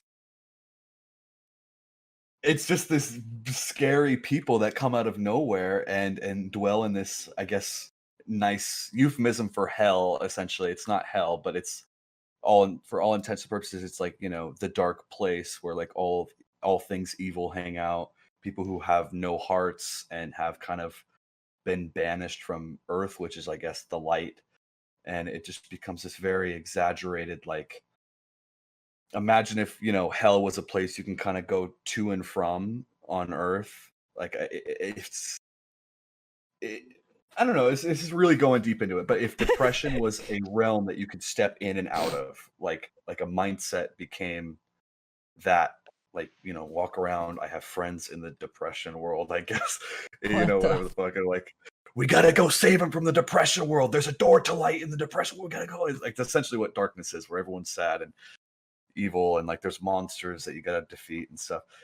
And as a 7-year-old, playing that, it's kind of like the coolest thing in the world, because you're like, beating scary looking things that aren't really scary, but Upside down, bro. Bro, exactly. That's exactly what it is. I love that Yeah. show. Stranger Things is so damn good. Yeah. Well, When's season 4 coming out? I Didn't they think say next year? Oh yeah. I think like Christmas this year. Or was they delayed it because of COVID? I think it said either Christmas or like They had spring next they year. had to delay shooting it. So instead of I thought this last season was definitely like you could tell bigger budget. It was like, just everything was bigger. But to me, like the story, like you could tell they were just getting ready to set things up for something bigger, because they had talked about the next season being the last one, and then now they're saying that there's going to be 5, which I'm happy about. Mhm. I'm not. Well, they said they would only do a 5th season if they felt like they had a strong enough story to still tell. Mm. And I mean, it's when I look at interviews of these brothers, I can't remember their names. The guys who made Duffer Stranger Things, Brothers, yeah, the Duffer Brothers. They talk about it like they know that this show is gonna basically dictate the rest of their career. Like if they mess up, like then especially after seeing how Game of Thrones messed up and how those guys kind of got shafted. Yeah. Like they're very aware that if they mess up, people will never forget, and people. When it comes to shows, I mean, just like Game of Thrones, like you mentioned Game of Thrones and somebody's going to start talking about how bad that last season was. Like people talk about the failures of it more than they do the ups of it, So they definitely have a reputation to protect. So I trust them. Season 2 sucked. What? I don't like season 2 Stranger Things. It's my favorite season. I hate that season. Bro, the whole arc with Steve is freaking amazing, man. The fact that was a character they were going to throw away, and now he's like the most liked character on the show. I thought 11's arc was stupid. Okay, so it might be controversial. I don't like what's her name? Millie Bobby Brown? Yeah, I don't... People are like, oh, she was so good. Her character, she literally plays like a kid who's never interacted with anybody before. Like, she doesn't talk a lot. She talks like she interacts with people like Little Man does, like just not full sentences and stuff. Cheeseburger. I break up with your ass. Dump. It was I dump. I dump your ass. Yeah. You know what I mean? But like, so her as an actor, I feel like she's gonna be one of those actors. Like Stranger Things is the best thing that she really does. It's like her and Godzilla just couldn't take seriously, and then her as a person, I've just seen like her already starting drama with like some little kid rapper and stuff like that. I'm like, oh my gosh, dude, this is gonna be like a whole nother like Britney Spears thing, Like I don't know, something about her just kind of rubs me the wrong way. I'd really she's like pretentious. to see No, yeah, you're right though. Like I've never heard someone like you either really love her or you're just like, nah, it's not for me. Like I've never met someone who's indifferent about her, but like I really it's tough to say. I can envision her in like a very grounded kind of indie movie that can like make us see her differently. Kind of like, did you ever see Uncut Gems? That one's like everyone hates it and loves it, but like in the way that that kind of makes you see Adam Sandler a little differently, and just like, I always thought Adam okay, Sandler had good. He had acting skills. I still think oh okay, for as weird as Punch Drunk Love is, I think that's a good movie. oh I haven't seen that one. That is a that is a that's one of those movies that has a lot of metaphors and like Hmm.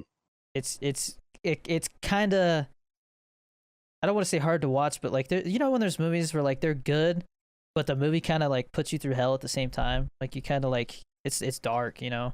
And so like Yeah. I can't remember because it's been so long since I watched it. A good example is like Donnie Darko. Okay. Like that movie is, you have to obviously you have to like go out of your way to like figure out what the hell everything means. But that's a depressing ass movie. Like it's a good movie, but it's depressing as hell. Like it's literally, you know, it ends with like everybody like you see how depressed everybody is and stuff, you know. Sure. You know, like they got, who is it? Is it Kevin Bacon? They got like Kevin Bacon. Maybe it's not Kevin Bacon. I just remember they got like the one teacher that's like a hard ass. He's like crying at the end and like just, you know, everything. Chris, you might like Donnie Darko because it has to do with time travel and stuff. Is it Patrick Swayze? Yeah, I think it's Patrick Swayze I'm thinking about. Mhm. But Donnie Darko was a project that the director was really passionate about. It had to do with time travel and stuff. And there's a director's cut that totally kind of like, people say it ruins the movie because it kind of like it holds your hand and explains the time travel aspect of it. Whereas if you just watch the regular version of the movie, you're like left totally confused of what the hell you just watched. But then you go and like realize, oh, like this book that he had is this and that, and like it kind of you know, you get explained by reading this little like book that basically explains how the time travel works. The whole movie makes sense after that. I didn't like Arrival because of that, because of the time travel part. I felt like it was like it just didn't live up to the build up in my opinion. Like a cop out to me. Oh, Yeah. yeah. But it was well acted and it was a good story. It was interesting, you know. Like if aliens landed on Earth and we didn't know how to communicate with them, like how would Yeah, we it is- figure out how to do it? I It's feel realistic like for sure. yeah, when I think about Arrival, I think about the buildup, and then I kind of forgot about that whole twist at the end. Yeah, and that's a With the Denis Villeneuve aliens. movie. Oh shit, that's right. Yeah. Bro, I'm excited for Blade Runner Dune. guy. I'm excited for Dune. Yeah, it's gonna be incredible. I'm really scared that Denis Villeneuve is gonna be one of those actors that doesn't get appreciated until like he dies or something. Mhm. Because I feel like people just like nobody cared about Blade Runner, and I think it's one of the most beautiful movies I've ever seen. Mhm. Story, cinematography wise, everything. Like that movie is damn near perfect in my eyes. You know, That's the movie I would pay $99 to rent out an auditorium for. That's I one just of need to those. watch Blade Runner 2049. I still haven't watched it in a while, so. yeah, it's a damn good movie. Mhm. Like to me, that is like an epic. You know, like it's not just like a regular Mm. movie. It tells a very broad arcing story and everything. Like it's kind of got like the traditional setup type of stuff, but it does it in such a way that you don't really notice it, you know, like you're invested. It's very slow. Like it takes its time, which a lot of movies don't do these days, you know? Yeah, but at the same time, like it kept you like engaged, right? Like you didn't realize like 2.5 hours passed I mean, by. I Like, know a when lot you of people who hate were that. They like, just like, they're like, man, there wasn't yeah, enough action. There was too much talking. sure. It was too slow. Like, seriously, dude, you can't walk a little faster, you know? And it's like, bro, every single frame of that movie is like a painting, bro. Mm-hmm. I've really started to see like I've really like my taste lately has been those kind of films, like where you just see like, wow, We how gotta did they we do gotta like that? give my brother homework because there's tons of movies. So like, Homework. because he likes Quentin Tarantino, which at first I feel like Okay. he did it. Yeah, I feel like he didn't at first. What do you mean? Like I had told you, like, oh, dude, I was like watching Reservoir Dogs, like towards the end of high school, and I was like, dude, you gotta watch this. Like, no, I don't want to watch this. You Well, know what I that's mean? because you had talked about like the gore stuff, and I was talking to some dude on Black Ops 2 about it, and he's all, yeah, it's not very realistic, it's stupid, and I was like, oh, okay, so I guess he's like not actually. I just yeah, like that's all it was. But then I watched Pulp Fiction, and I freaking loved it. Okay, just understand that Pulp Fiction is one of those movies that people like. If you say your favorite movie is Pulp Fiction, then like you're not like a real film connoisseur. Like it's like everybody's generic answer. Yeah, well, Yeah. some It's like people a say it's my meme. favorite, but it was a good movie. It's So a that's why I damn started good watching. movie. It's a Yeah. good movie. I watched that one, and then I watched Inglourious Bastards, and that's when I was like, okay, I need to watch more of So these I movies. watched The Glorious Bastards again, and that movie pisses me off. I hate the ending. I hate the ending. I don't hate the ending because I feel like it. I don't know. I like the movie, but at the same time I hate it because it wasn't what I wanted. I wanted more of the Inglorious Bastards, and instead we got this whole arc of this French woman or German woman or whatever with the whole auditorium thing and basically getting It back. was, I don't it was remember. it was supposed to be a show originally, and then he turned it into a movie. Really, Mm. that makes sense, dude. I Because heard I he mean, starts a lot of his. Go ahead. no, you're fine. Go. He starts a lot of his stuff as books, apparently like novels, and then he does that. Bro, he is insane when it comes to like character development. Every Yeah. single character you see, he could do its own movie. Like literally, he will literally Yeah. like you get a little bit of it in Samuel Jackson and Hateful Eight, where he goes through his backstory as like the Civil War guy and like all like literally every single one of those characters, he has a backstory like that. He writes like a novel for every character because he said it feels like when it gives him a reason to think that a certain character would act a certain way in certain situations. You know, Mm. dude, that's why I can't wait. They're gonna do. He's supposed to release like a 4-hour version of Once Upon a Time in Hollywood on Yeah. Netflix. Because they cut out whole characters, dude. I loved that movie. Cause like is it Eli Roth? Tim Roth? I can't remember. The guy in trying to think. In Hateful Eight, he's the guy with the guy with the accent with like the Oh no, he's one of the bad. He's the guy that's in Reservoir Dogs, Tim Roth. Tim Roth. Yeah, he's got a character Okay. that got cut out of Once Upon a Time in Hollywood. I think there's supposed to be more with like Josh. Who's the guy from like Justified or something? He had a little part in the actor. He's the guy that Leonardo DiCaprio interacts with in the movie. That like rides the motorcycle and all that stuff. Josh Clark. Is it? What the heck? I don't know who you're. Well, Wait, you're talking about? I don't know if his name. Bounty Law, the show? Yeah. So in Bounty Law, not Josh Bounty Law. Bauer? No. So he's the guy that he talks to him about almost getting the role of the Great Escape, the role that Steve McQueen got. Hmm. Oh, is that I in mean- like the bar scene, or not like a bar, but like the fancy dinner kind of thing, or is that what was the setting of that scene? They're literally on set, like getting ready to like shoot, and he's just like shooting the shit with them. And he's like, I heard you. They're talking about how the Great Escape, like was a big thing, and he's like, yeah, I almost got the role, and he's like, no shit, and they start talking about it. And then like they show like Leonardo DiCaprio if he was like in the movie instead of Steve McQueen. I That's think I such- remember that such a good part. movie, Yeah. dude. That is one of my favorite movies.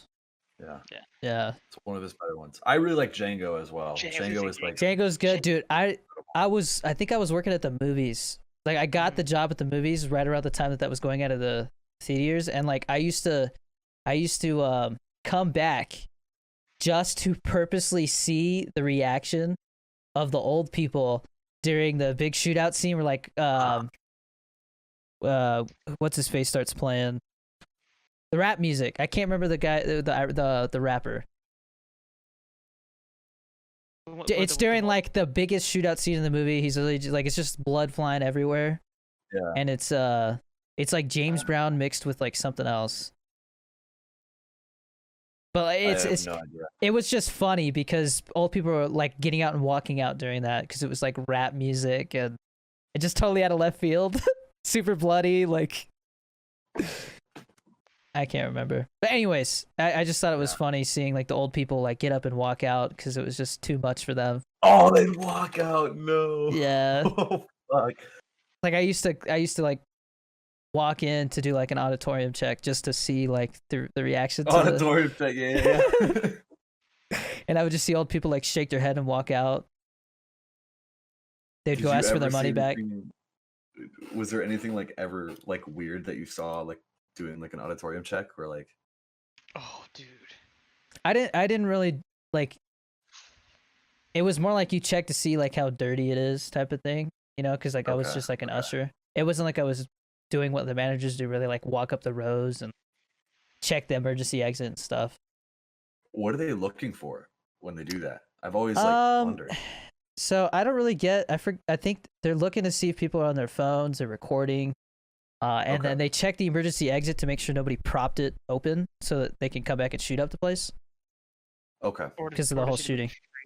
Do that too. Yeah, or to come in for free. But the main reason they started doing that was to make sure that people aren't propping the door open because that's what happened. That guy walked out during the movie and then like went out, put on like, you know, a bulletproof vest, got a bunch of guns and came and shot up the whole auditorium. So the one in Colorado, was it Colorado? Yeah, Yeah, I think so. Aurora. Who was Yeah, My it? friend's brother. My yeah, roommate's the guy brother was dyed his in that. the guy dyed his hair like the He was- Joker and all that. Yeah. Shit's Yeah. insane. That got depressing really quick. I saw. He was asking why like they do that, and that's why they do it. Yeah. At least that's the way it was explained to me. I've always like. I always thought it was like to catch people either like making out or like not making out, other stuff in the back This is or like Drake and Josh, dude. yeah, like people like like people getting high in the back of the theater, like just doing things they're not supposed to be doing. Bro, Oh, I man. saw a picture. It was I can't remember. It was like a slideshow showing like what life was like when everybody smoked, and literally they show like a movie theater with just a big cloud of smoke at the top, like just the whole auditorium's just hotboxing cigarettes, dude. Yeah. Oh my god. That must smell terrible. That Everybody's- must be dude, horrible. It's crazy, man. If you go on planes that are still pretty old, they still have like where you can see the ashtray was. Like they're phasing Oh, a lot of wow. those planes out, but a lot of the older ones you can still see like the ashtray from like the 90s. Were cigarettes as bad back then, or? Oh 'cause yeah. I'm assuming. Are you sure? Well, because I would assume that back then it was mainly just tobacco, and now they added all that crap in, and that's why. It's It bad. was I think it was the 60s when they started to figure out that they were like giving people cancer. Yeah. You ever watch Mad Men, Genie Boy? Yeah. Love that show. Like they kind of try to like cover it up in that show, or they talk about like trying to advertise it still because like things are starting to come out. Like the Surgeon General is starting to say that they might be bad for you, and so like they're trying to like figure out how to like Yeah. still Where- sell it. Where can I watch that show? Netflix, I think. Netflix, like, Okay. yeah. 'Cause I remember you showed me like one episode. And I was like, dude, this show looks dope. And then you were like, okay, you can't watch it though, because I was like, There's a lot of sex in that show. Yeah. What's it called? So I will tell you, because I didn't finish it. I think I got up to like the last 2 seasons, and then for some reason I just never went back to it. Because it's a very dialogue heavy show. I don't know, Jeannie, did Yeah. you finish it? I did. I remember finishing it like senior year of high school. So But- do you remember everybody like the conspiracy that the ending he was gonna be DB Cooper? No. There was a theory going around before the last season that it was gonna end with him buying a plane ticket and like wearing the same thing that DB Cooper did, and it didn't happen. Oh my. But how God. cool would that have been, dude? That's a total missed opportunity. Yeah, that would have been. That'd be a nuts. trippy way to end that show. Because the timeline It- matched up perfectly, Do you know the ending of the show though? Or, like I from- don't really remember. I heard it's kind of like depressing. Is that true? Like it kind of. I wouldn't call it it's definitely got it's redemptive for sure, but like it definitely leading up to it, obviously, like Breaking Bad, it takes you down kind of like a darker path Yeah. than like you're used to. The thing is, it's like in retrospect, it's very it doesn't give a lot. Like there's so many similar episodes that like when it rains, it pours kind of thing in the show. And it's like when something like kind of sad happens, or like it really makes you feel every like small thing, and then like when the big things happen, like it really packs a punch, I think. But it rewards you for sticking around, I always felt. But Yeah, I'll have to it's watch it sometime with the wife. yeah, I think she would like it because she likes them shows with them drama. I still need it's to watch pretty Breaking Bad. dramatic. Yeah, it's pretty dramatic. I mean, it deals with a lot of like sexism stuff and just all the stuff going on Yeah. in the '60s.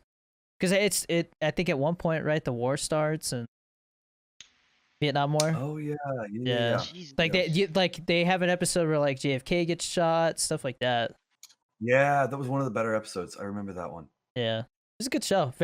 I feel like it's one of those shows that like it's very niche. Like not a lot of people would Yeah. appreciate it. Kind of like Once Upon a Time in Hollywood. Like I feel like the average person our age would not respect the show the way we do. I think the reason why Once Upon a Time in Hollywood is so like near and dear to my heart is because it came out right around the time that I had decided, hey, I want to go work in the film and TV industry, and so like it just connected with me at the time. Yeah. And Yeah. it'd always be special to me.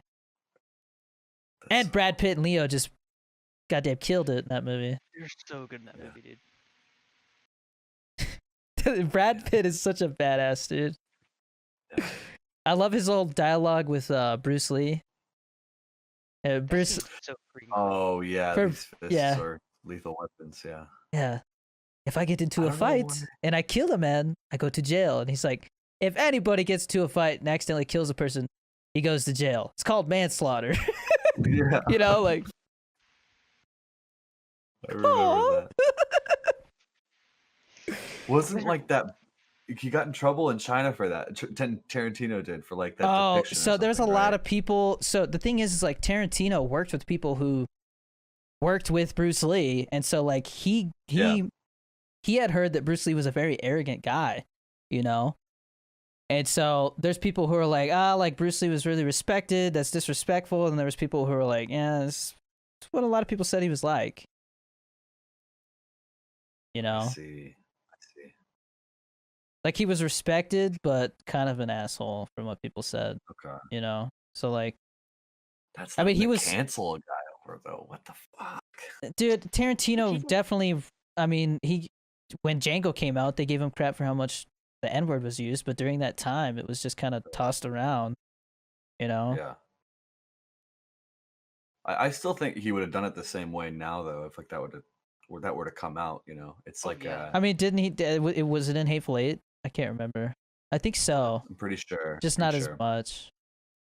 The N word, because there's, dude, the Hateful Eight. I think that one reminds me a lot of like Reservoir Dogs because it's very like it kind of like set up like a play. Mm-hmm. I don't.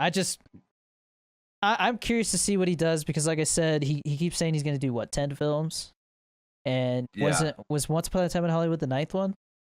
He was the 8th. 8th. Best And then dude. and then Kill like, Bill.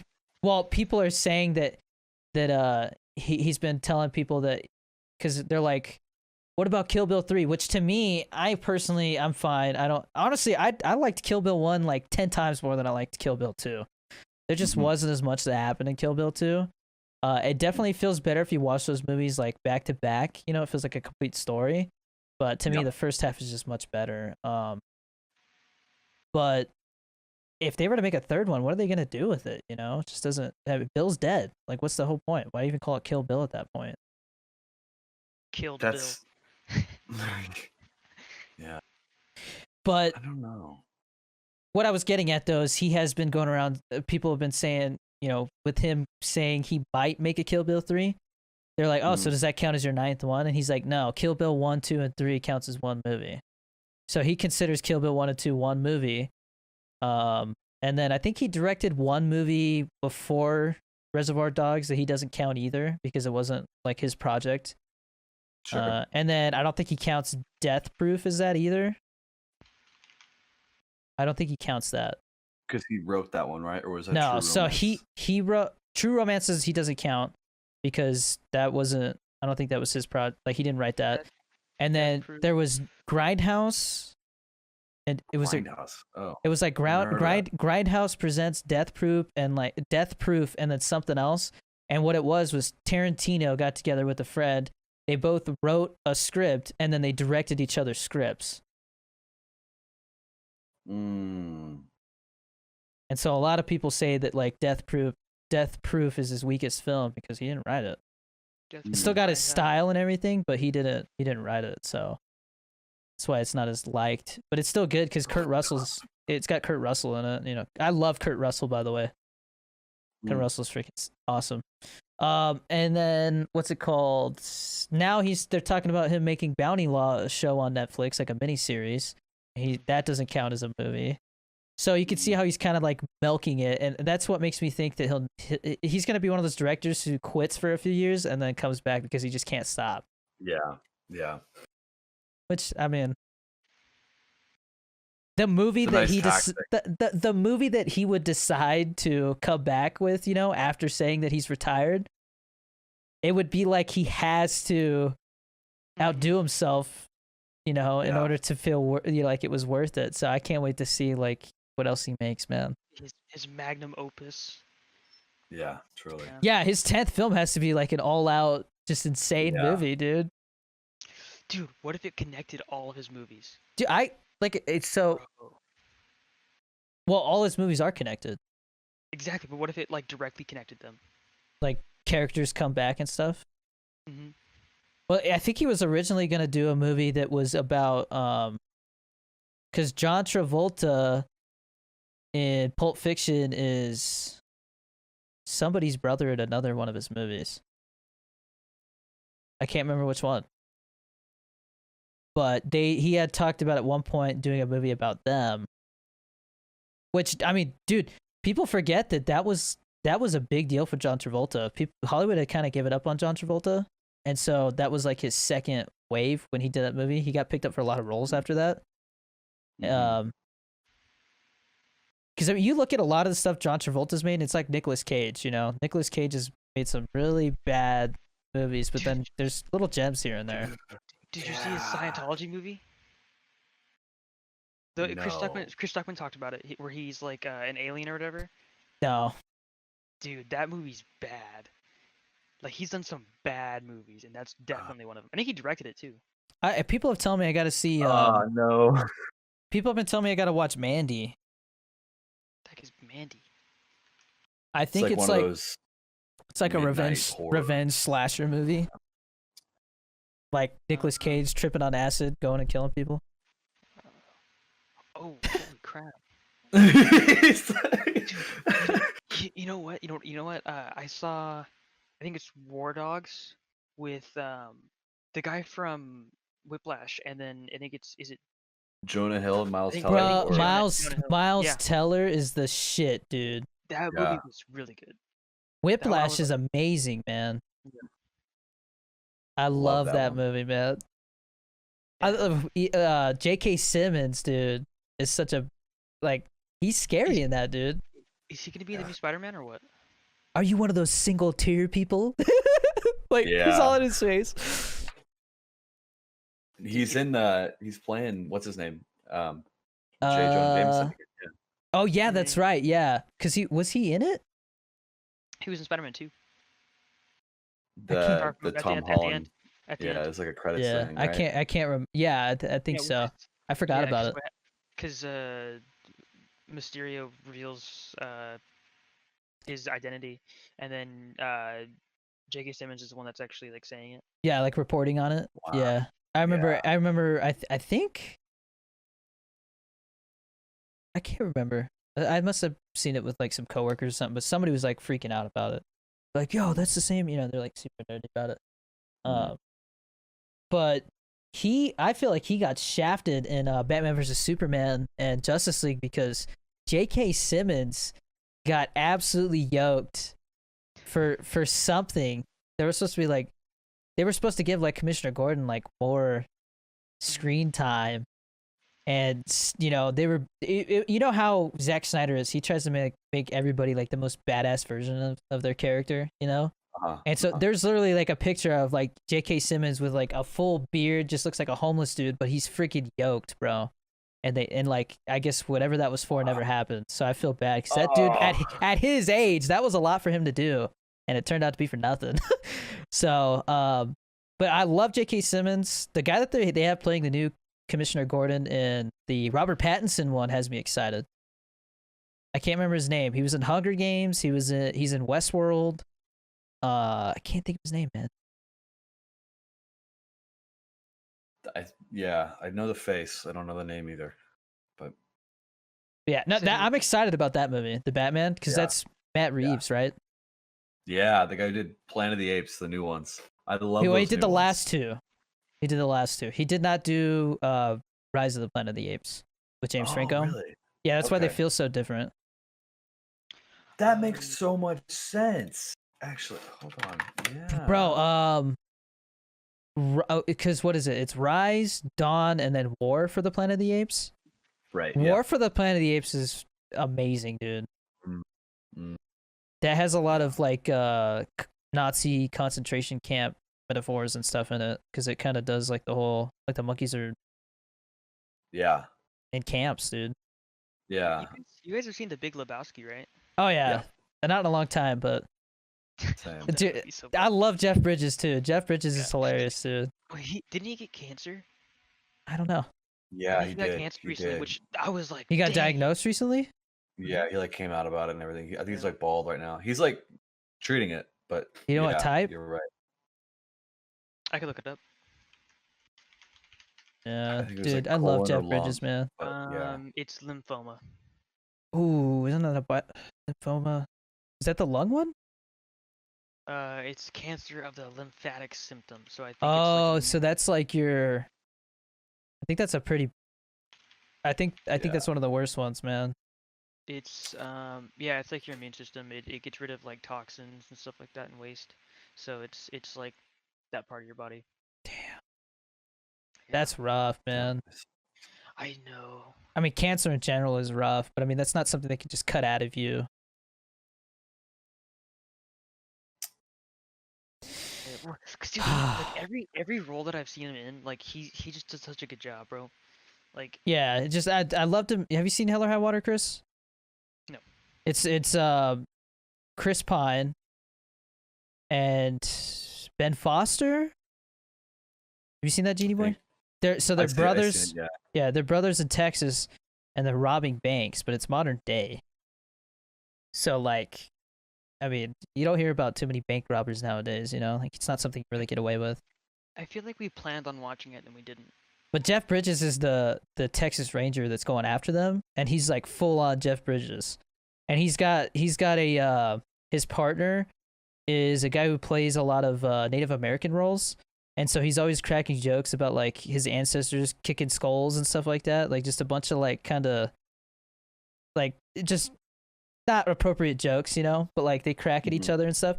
And there's like one part where he explains something about like they're gonna rob this bank next, and so is like, yeah, but aren't they gonna do this? He's like, I know, Esteban. Like he's like, just listen to what I'm trying to say. You know, he's just doing his full on Jeff Bridges, and it's just it's freaking awesome, dude. He's great in that one. I thought he was, and this is of course like, duh, he was good in it, right? In Iron Man, that one line where he's all, Tony Stark, in a cave with a box of scraps. I love that. Dude, that's like a famous line, yeah. I love that. That's dude. That first Iron Man.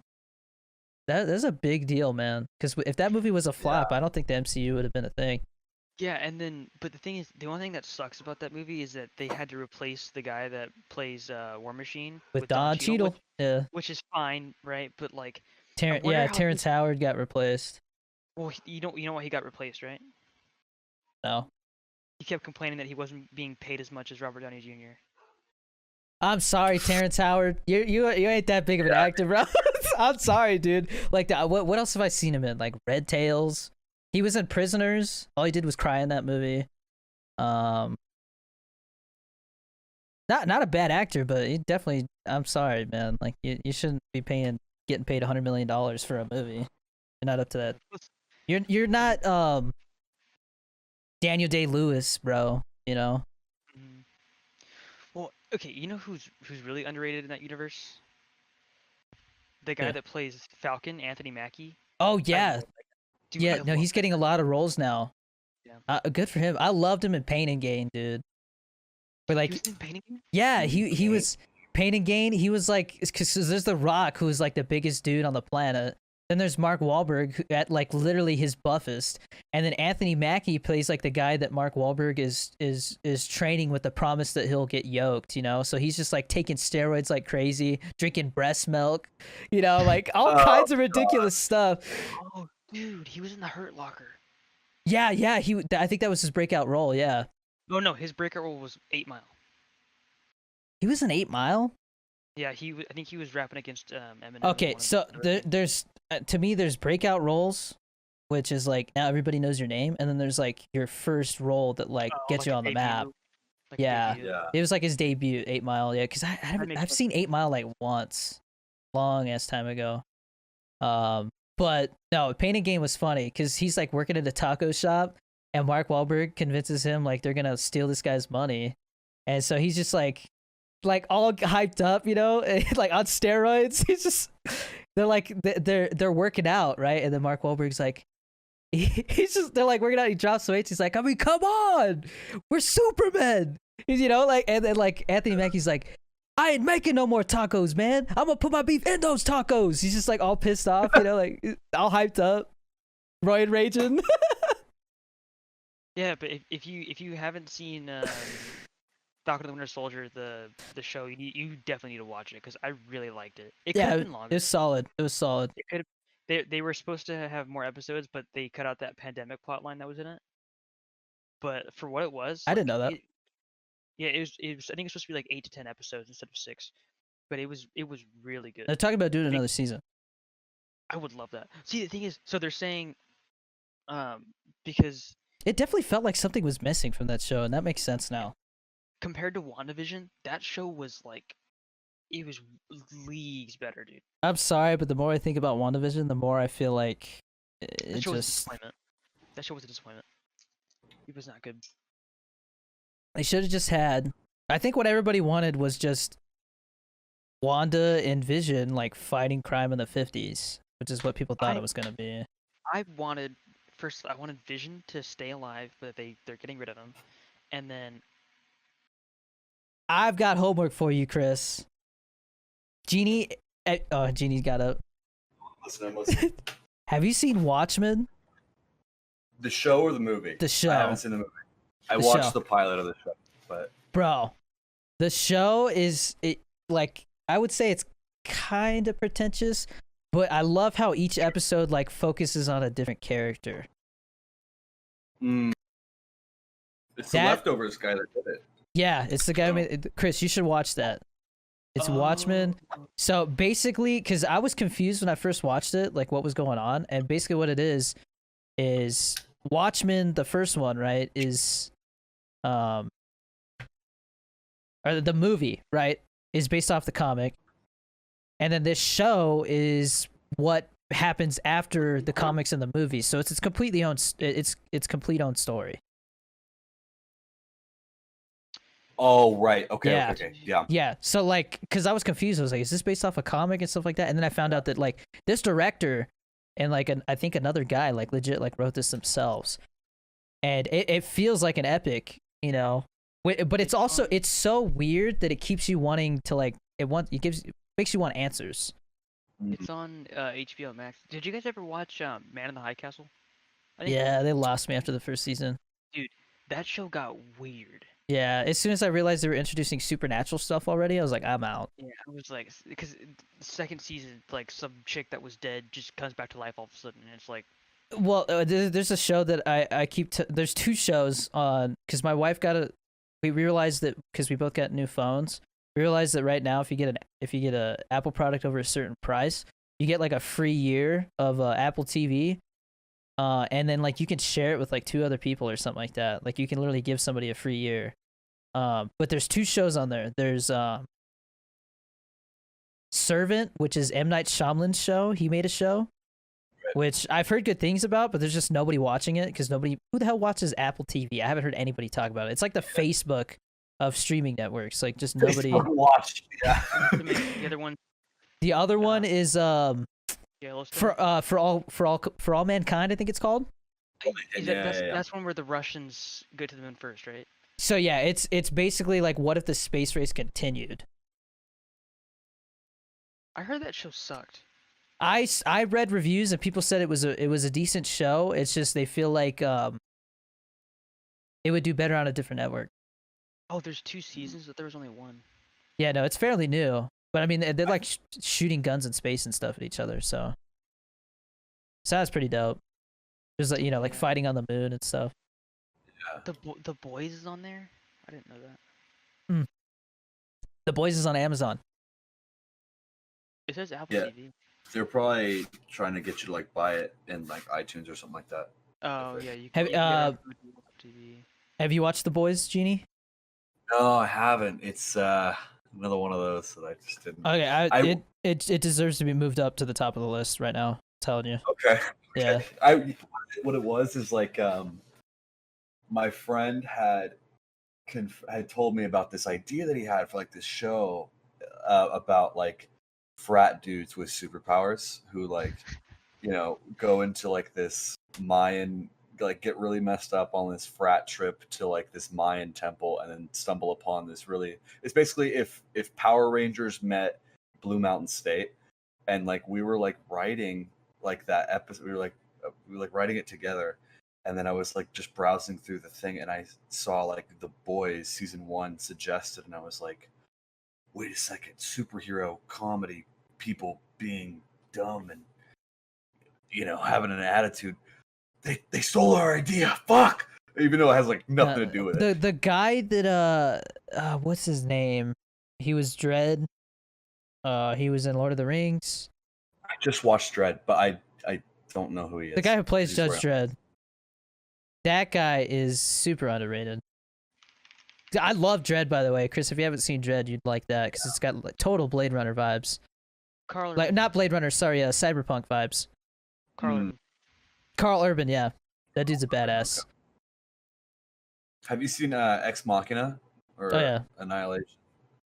I just had my watch Annihilation, and I was like, "Did you like it?" And she's like, "That's a messed up movie." you know. I haven't seen it in a while, but I think I saw it once. Yeah. I feel like it was kind of like Interstellar, where like the ending kind of just they didn't know how to like really end it, so it kind of went out there, Yeah, definitely. It's what happened to Hellboy? The new one. Just in general, like yeah. The first 2 Hellboys are good, but the new one was pile of poo poo. Is bad. Yeah. That sucks. I thought it was funny though because the guy from Stranger Things plays Hellboy. I can't remember his name, but like they made a big deal. They made they made a big deal about him like getting like starting to he became like a gym nut for that movie. Like he got built, but he was still kind of fat. So like he looked like a big. Like he did, like you know what I mean? When you think of somebody doing like a big working out transformation, like you think of something super drastic, but for him it was just like, what if like a fat dude started working out? And it was so like seeing him on the cover of like Men's Health, I was like, I can't take that seriously, dude. Like the dude is still fat. He just has some muscles now. He's a big dude. He's a big boy. He's coming back for Stranger Things season 4, so. Yeah, they already. I think they showed a teaser where they showed that he was alive. They did. I'm excited. That ending of season 3 did make me tear up. Dude, that. Because it was reading the note that he left 11 before she like ran off, right?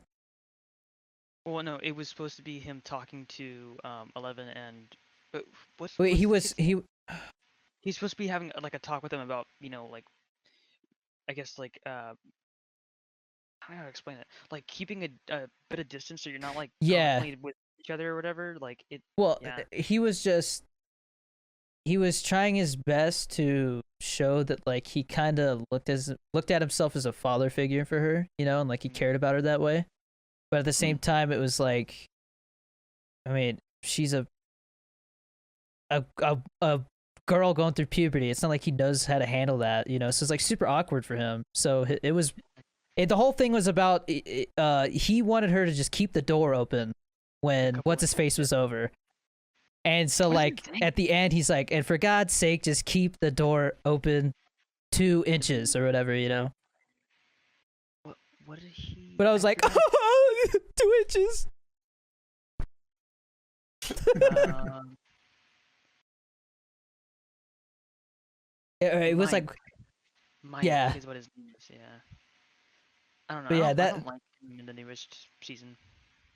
dude, I'm curious to see if that new Ghostbusters movie is gonna be a flop or not. Just new Ghostbusters coming out. Yeah, Ghostbusters Afterlife, and it looks legit because the guy who's directing it, his dad made the first two. Oh no Yeah, way! so he has kind of like a real reason to like do a good job. Yeah. Oh, dude. And okay, yeah, I see what you're saying because it has Finn Wolfhard in it. Dude, Yeah, they got Paul Rudd's gonna be in it. yeah. No, I saw that there was a scene that they posted as like another teaser because it got delayed and they're trying to hype it up again a little bit, or starting to at least. And it's Paul Rudd at the grocery store, and all the marshmallows come to life, dude, as like little Stay Puft guys. Oh, dude, this looks so cool. Is that coming out this year? I hope so. Dude, James Bond is supposed to come out this year. Um, Wait, hold on. It says there's it a came couple out. movies. It says it came out in 2020.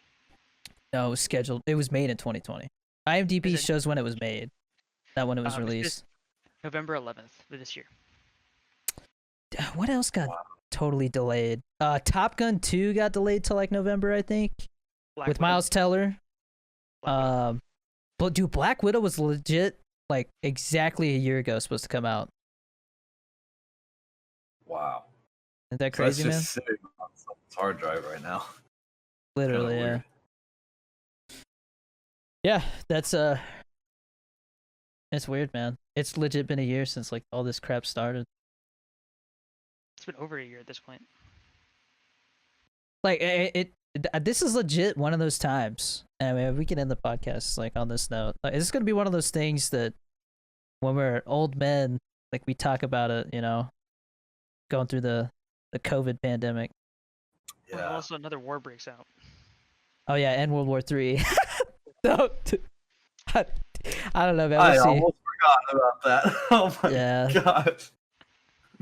I mean, we'll see what happens. Yeah. But yeah, no, it's crazy, man. You wake up, This DEFCON this 2, last oh, year no. has been a curse and a blessing at the same time.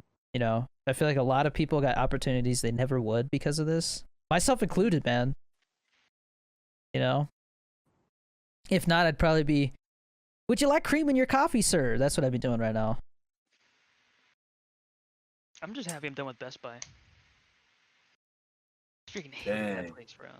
Oh yeah, he's been working at Best Buy. Yeah, I finally left. Like, Did you already have your last day? Yeah. What were you doing? Just like general like sales floor Sales. stuff? I was sales. Okay. They offered me Geek Squad as a position like I think a few months after I first started, and I said no because it was just sales with more steps. Yeah.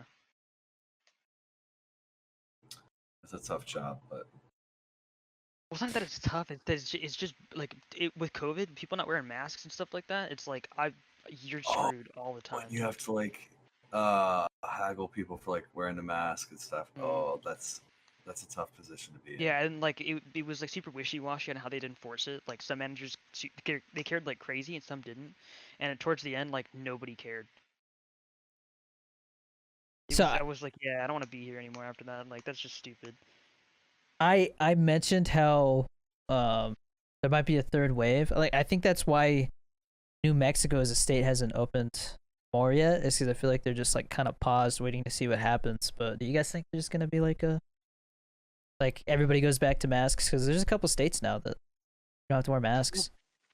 The thing is that everyone's getting vaccinated now. It's just that, like, I think.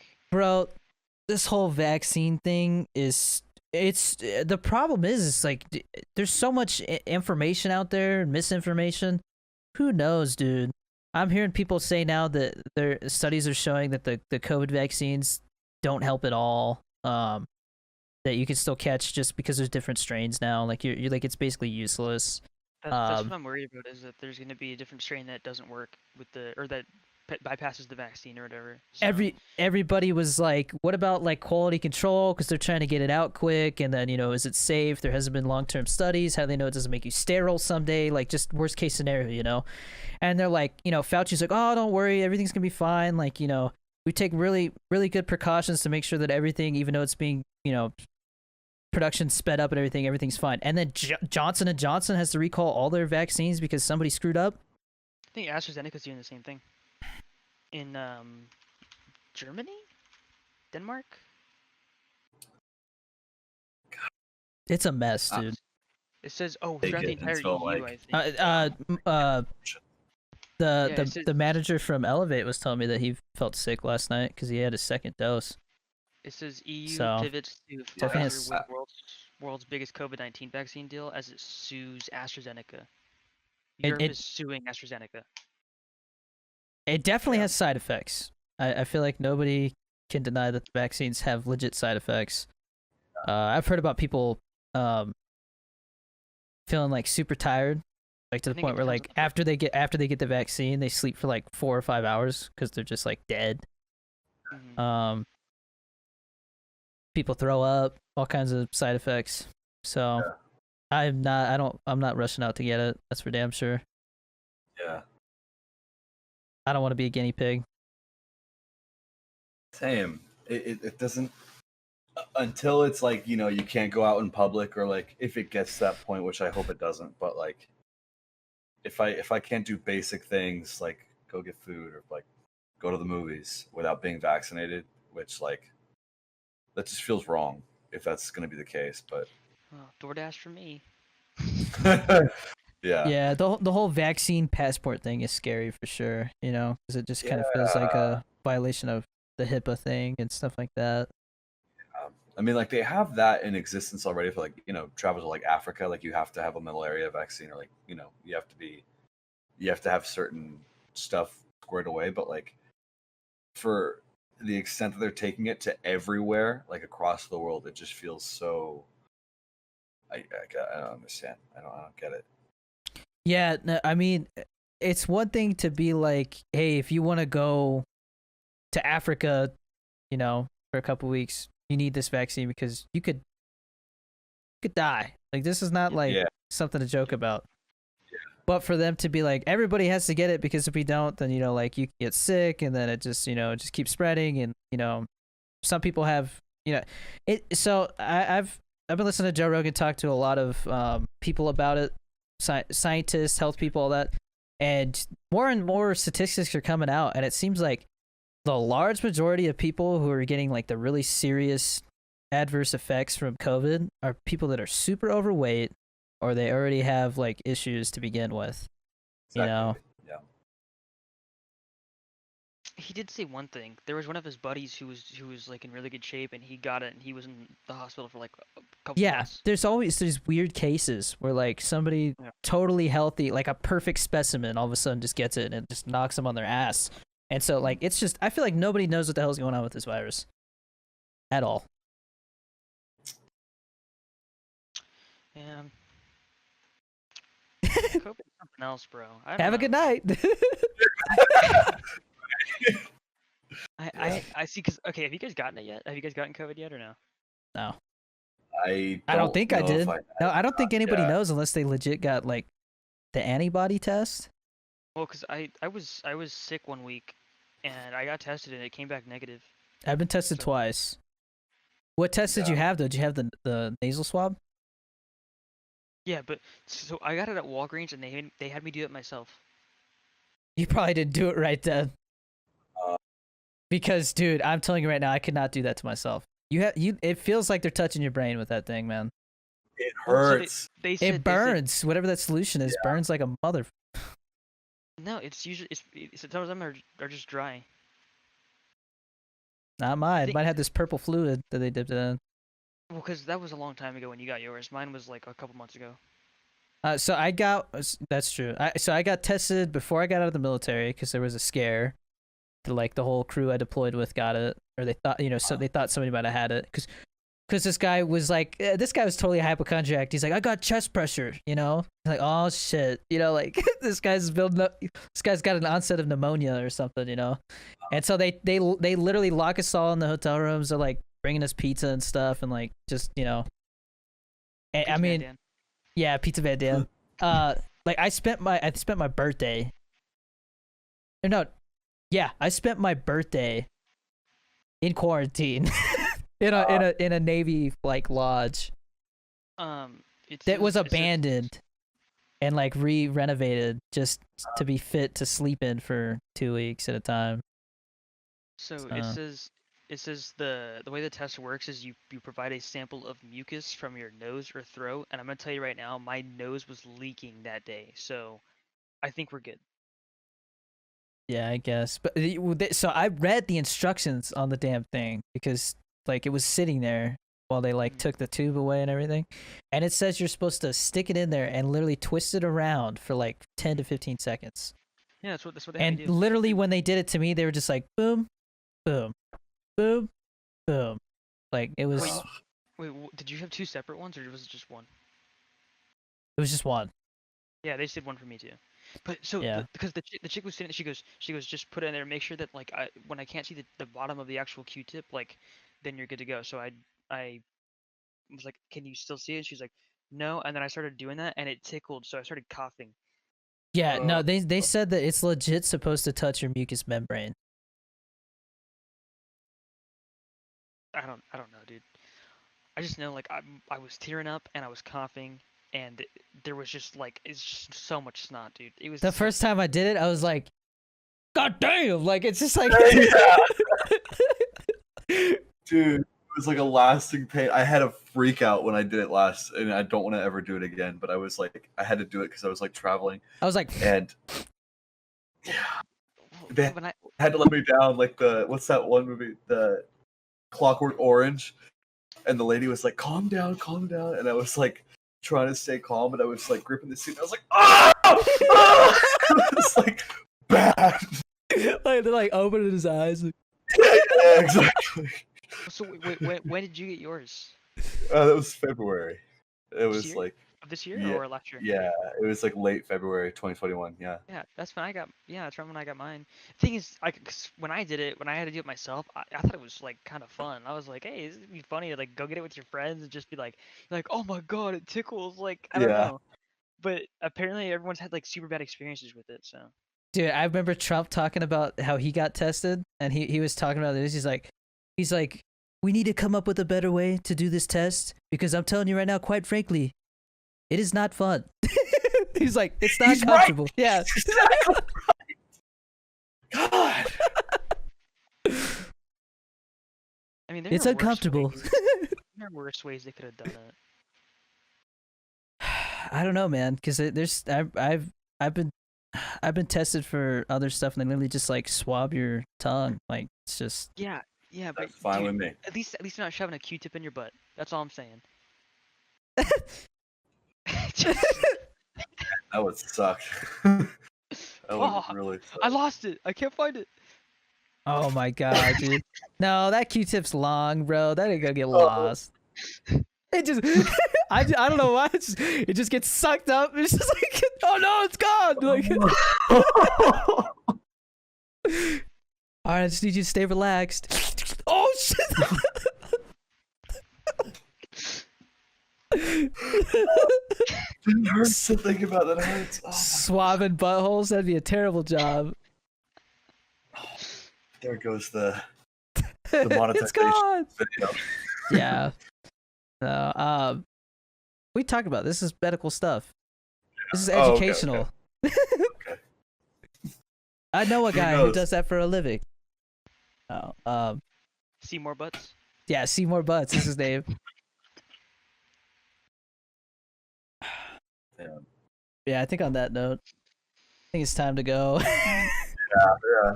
It's a long one. This is fun though. This is fun as That's hell. enough. Yeah, I'm definitely like down to do this again. Yeah. All right. See you guys next week.